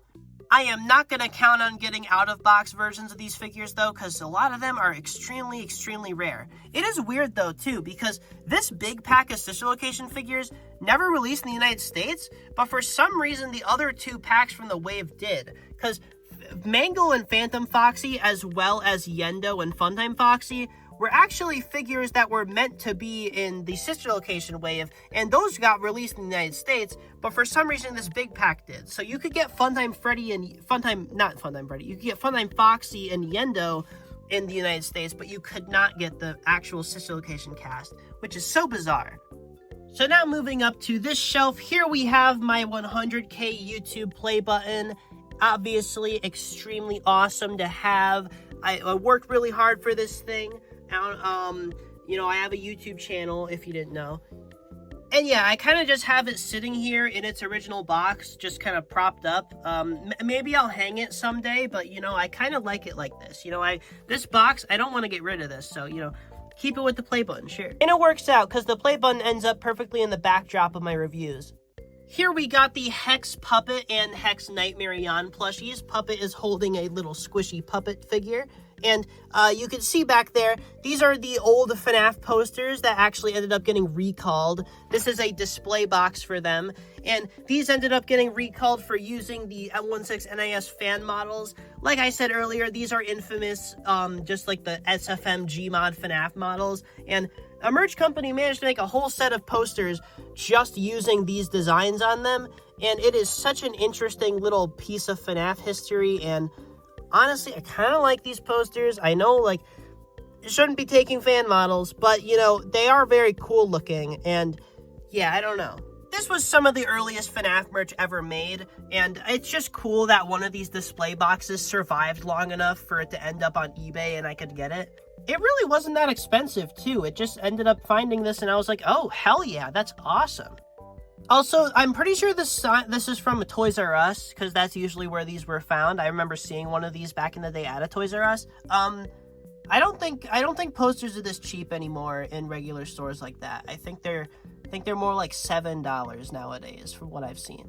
Anyway, we got some Nightmare Yon plushies. I've stumbled into a few hot topics, and these have just, you know, I had hot cash to spend, and you know what?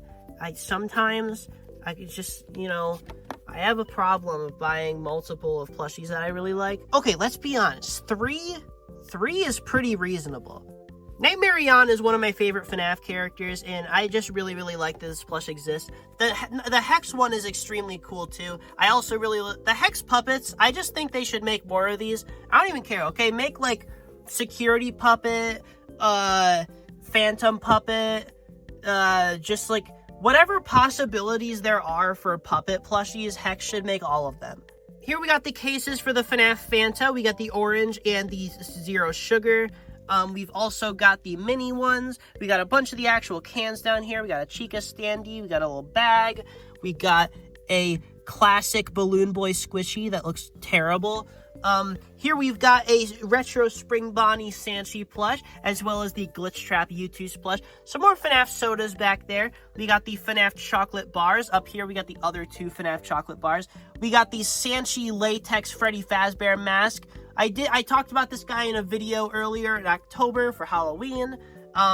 This is such an interesting little guy. I found him at a convention, and he was still in the bag and everything. And I only opened him this year after he had been in the bag since 2014. He is one of the oldest pieces of FNAF merch. He had been in that bag for so long, and I finally took him out, and he is probably gonna be deformed forever. But you know what? I'm glad I took him out because he looks nice. We got this little culture fly, lounge fly, whatever it is, puppet figure right here. Now we've also got the Good Stuff puppet plush. This is the one for the FNAF 2 movie. This was actually in the movie. Here we got some Ruby's Costume Company FNAF Halloween decorations. Here we got this Bonnie with a pumpkin. We got this Freddy right here. We got this Chica. We got this Foxy. I love these things. I love anything like this, really. And these are great. Now, we've also got a Security Breach energy drink, Night Watch. Never actually tried this one. Then we got this puppet replica thing from the movie that I got on Etsy. This thing is extremely cool. I think it was like $90, which I didn't think was very bad for something of this like detail. It's 3D printed. He just looks really nice. I like it. Here we got my FNAF pin board. I don't think there's anything I specifically need to point out on here. But if you want to look through, oh yeah, some cloak pins. Those are pretty rare from the bike collab. But yeah, nothing really too specific. A lot of U2s. We got some fig pin. Lots of stuff from Hot Topic. Nothing really too crazy. Just a bunch of little things that I have accumulated over the years. Most interesting thing on here is these. These are some of the first piece of FNAF merch ever made. These are some old Sanchi FNAF pins, and the artwork is very unique. Up here we have the infamous Security Breach calendar, which if you don't know, an early version of this calendar was the first look we ever got at the Glamrock animatronics, so this is a nice little piece of history. We got some more Dreadbear plushies propped up here, because yes. We got the Funko statue boxes over here, we got my own plushies, and then we got the FNAF basketball. Classic. Gotta love the FNAF basketball. On top of the FNAF skateboard. Let me move these guys out of the way. This is the official FNAF skateboard. Legendary piece of merch. Absolutely legendary. They made an official skateboard deck by Funko, but that thing was like $90 and it sucked. This is a real deal. This was like $30 and it's probably a cheap, crappy skateboard if you were to actually skate with it, but I don't skate, so you know what? Hell yeah. Chica got left out of this. Really unfortunate, but you know what? Pretty sick thing. You know, it's a skateboard that says Five Nights at Freddy's on it. What more could you ask for? We got this bootleg Burn Trap plush that I love very dearly. We got a Dark Springtrap Funko Pop, which is one of my favorites. Then we've also got the Flocked Springtrap. We got a little puppet mask replica that I got on Etsy. And then over here, we've got the Bon Hex puppet, and this thing is awesome. I really want them to make a Bonnet version. It would be so easy. It's just a recolor, but yeah. Having a Bonnet version of this would be very, very nice. Then we've got the whole re-release set of Funko action figures, just out of box right here. We also got an extra Nightmare Freddy and another Funtime Foxy. This is the re-release version. You can tell by the silver kneecaps. And they are on top of the Biddy Pops and a bunch of trading cards that are inside of little plastic protectors. I'm not going to get all of them out individually, but they're right there. Did I mention Hex Toy Freddy in its entirety is right here on this railing? Then here we got probably the best FNAF plushie ever made. And I mean this 100% seriously. This BioWorld Glamrock Freddy plush backpack is so unbelievably accurate to the one in Security Breach. Like, the Glamrock Freddy plush in Security Breach, this is a million times more accurate than the Sanchi version. Like the materials, the embroidery, the glittery fabric, like the proportions, the pose of it. This is literally like one-to-one with the Glamrock Freddy plush in the game. And it is such a cool piece of merch. I'm not sure like how easy he is to find or not, but he is probably one of my favorite FNAF plushies ever made. Just for the fact that he's probably so unbelievably accurate to the one in Security Breach. So, yeah, extremely cool Glamrock Freddy plush right here. And now moving on to probably my this is the third thing. There were three things that I'm tied between for my favorite thing in the collection. It was that guy, and then all the way over there, we have the Fright Dome poster, and now all the way over here, we have this guy. This is the Morbid Enterprises Spirit Halloween Freddy Fazbear animatronic. Now, he is partly functional. only partly functional. I'm not going to hook him up right now because I don't want to blow him out again, because he ended up like, I don't know what happened last time, but he just kind of stopped working suddenly. Now, when I plugged him in again, he did work again, but I just don't want to mess with him very much. He's very rough. He needs some major repairs. Mainly the LEDs in his eyes are shot. And the only thing that really works is the sounds, and the motor for his jaw moves a lot. But it seems a bit aggressive. Like it maybe overloaded or something, but I don't know. He doesn't work fully, he works partly, but I do really, really love this guy. He is the only official Five Nights at Freddy's animatronic that's ever been made. He's about 3 feet tall, and he is very weird looking, but I kind of love that about him. Like, I wouldn't have it any other way. He is so cool. Now, this is an insanely rare and expensive animatronic. Obviously, it's one of the only official Freddy Fazbears, so obviously he's gonna be expensive. But yeah, it took me years to track down one of these guys, and he was broken when I got him. I did not break him. He was just like this, but for the day he came in the mail. So I don't really blame him. Because I was looking for one for years, and this is the first one I saw, and he was about $250, which I really didn't think was that bad, like, at all. I've seen other ones show up since then for, like, upwards of $500, and, like, this guy is extremely valuable. He is extremely rare. You do not see listings for him often at all, and yeah, he's extremely cool. He's got this very, like, grungy, gritty look to him. He's extremely, like, distinct. He's a very weird-looking Freddy. But like I said, like, I wouldn't have it any other way. He looks so freaking weird, and I love that about him. And he looks creepy, like his face. He's got this weird face going on. The way his eyes look and the way they're bulging out, it's very creepy and unsettling. And yeah, this is just an amazing animatronic. I love him. I'm hoping we get some more official FNAF animatronics someday. But yeah, this guy right here, I love him. He is one of my favorite things in my collection. It took me so long to find one of him, and it was so rewarding to finally get one. And he is just so special to me. I love this guy so much, and again, one of my favorite things in the entire collection, easily. Like, if I had to theoretically get rid of, like, everything and only keep one thing, there's like a 50-50 chance he'd be the thing I keep. So now, moving up here, we've got my Funko action figures. Now, I have every figure in and out of box on this shelf, and this is I'm so proud of this display right here. Specifically, this corner is so amazing. So here we got Nightmare Freddy with the in-box version. Getting the full Series 2 in-box was extremely difficult. Same with let's say all of these were difficult to get. This whole shelf is difficult to obtain. But here we got Nightmare Freddy, Nightmare Bonnie, Nightmare Chica, Nightmare Jan, Nightmare Foxy, Funtime Foxy, and Jacko Chica, who is a personal favorite of mine. There's a reason, there's 2 of them. Also, the pumpkin is probably my favorite accessory that's ever come with a FNAF figure. Jacko Chica is an awesome, extremely rare figure, and I really, really love it. Any Halloween merch, honestly, I really, really love the Halloween characters. They're some of my favorite characters in the whole series, if you couldn't tell. But up here, we've got Freddy with the original version, and this is very nostalgic to me because this Freddy and this Chica were actually the very first things I ever had in my FNAF collection. This specific Freddy, this is the exact one, and this exact Chica figure were my first ever pieces of FNAF merch, and that makes them really, really special. And the original Funko packaging is just so nostalgic. It's so different. Like, they really, like, when they redesigned the boxes, and they made them look so much cheaper, these old boxes looked so nice with the plastic overlays and stuff. And here we got Foxy, and here we got Golden Freddy, and Springtrap. This is an original Springtrap, not a re-release one.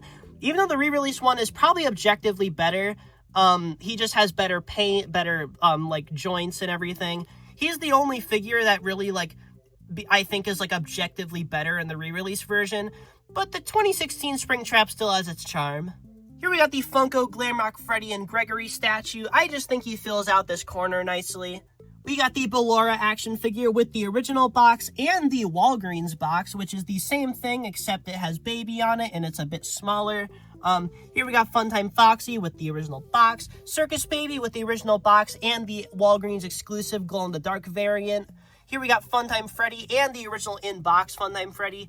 Getting an in-box Funtime Freddy is one of the, that's like a grail item for me. I really, really wanted this guy in box for a long time, so finally getting him was very, very satisfying. And same can be said about Lolbit right here. I had a Lolbit for such a long time, but then eventually I was finally able to find a Lolbit in the box, and I'll admit, I spent such a long time wanting this figure, and it got to a point where it was one of literally the only figures I did not have in box, so I splurged a bit. I think I paid $350 for this, but it was worth it, okay? I don't even care. It was worth it. Lolbit is such a cool action figure, so having it in box was just a necessity, and it came to a point where it was either I pay a lot for it or I'm never gonna have it. And then here at the end, we got the Ennard action figure, which is very, very cool, although I wish he had eyebrows. He's always been weird for that. Here we got the Scrap Baby action figure, a really, really great one. Then we got Rockstar Freddy, Rockstar Foxy, L-Chip, Pig Patch, Orville Elephant, and Lefty.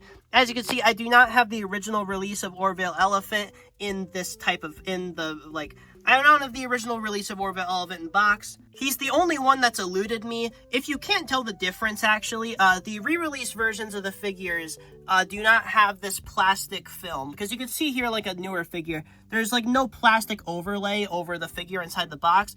Any original release Funko figure will have that, although I will note bootleg versions of the figures do have the overlay, so please be cautious.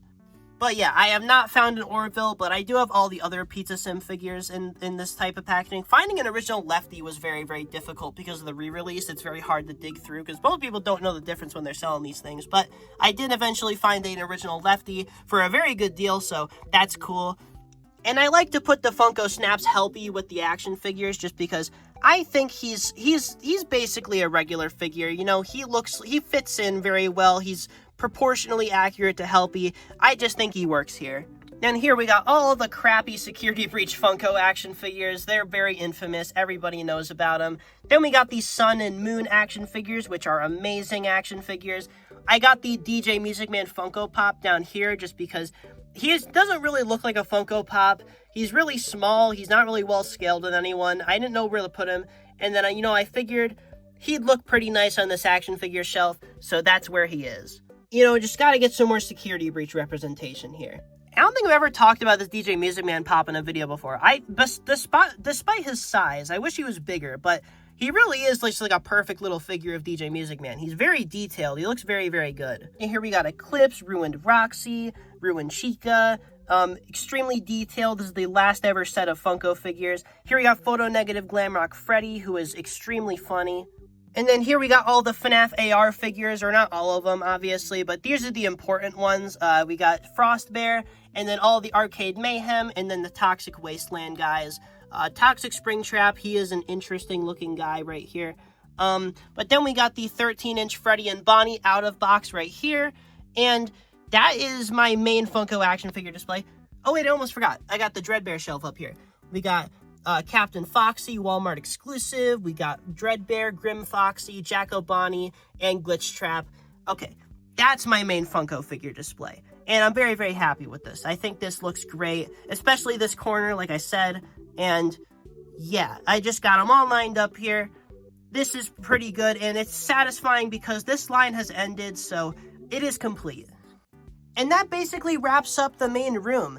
I'm very, very proud of this all, obviously. This took so long to put together, and just accumulate, and it's extremely cool. I will say, though, I do have a couple more things. I want to look at my closet back here, which is an absolute disaster. Then I'm going to go upstairs and look at all my Funko plushies, because I actually moved those because they were taking up too much space in this room, so I moved them. So we're going to go upstairs and look at those in a sec after I look in this closet. And this is just where I store a bunch of stuff. We got bootleg Legos, we got Mr. Beast, we got a bunch of U2's boxes, we got Funko Pops, we got random stuff, we got board games, we got pin boxes. It's just the back of the basement here, I literally just use it to store random stuff. We got extra plushies, extra stock. Never want to do anything with those. Just got a bin of stuff here. This is actually pretty funny. I have an absurd amount of this exact same Freddy keychain and this exact same Springtrap keychain because I got a bulk order of them because I thought it would be funny. But now I just have a lot of these. So yeah, I just got all these sitting in a bin back here. It's a mess, but I figured I'd show all this. And if we look here, it's a copyright strike. Now up here in my bedroom, I actually do keep the Freddy cutout because I didn't remove him downstairs anymore, so now he just sits in here, and he's doing all right, okay? I know a lot of people probably wondering about him.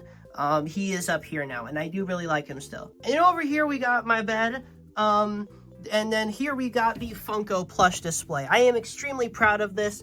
It's been basically untouched ever since I set it up, but here we got Wave 1, Freddy, Chica, Bonnie, Foxy, Toy Freddy, who's rare one. We got another Shadow Freddy. I have 2 of him. One of them is downstairs.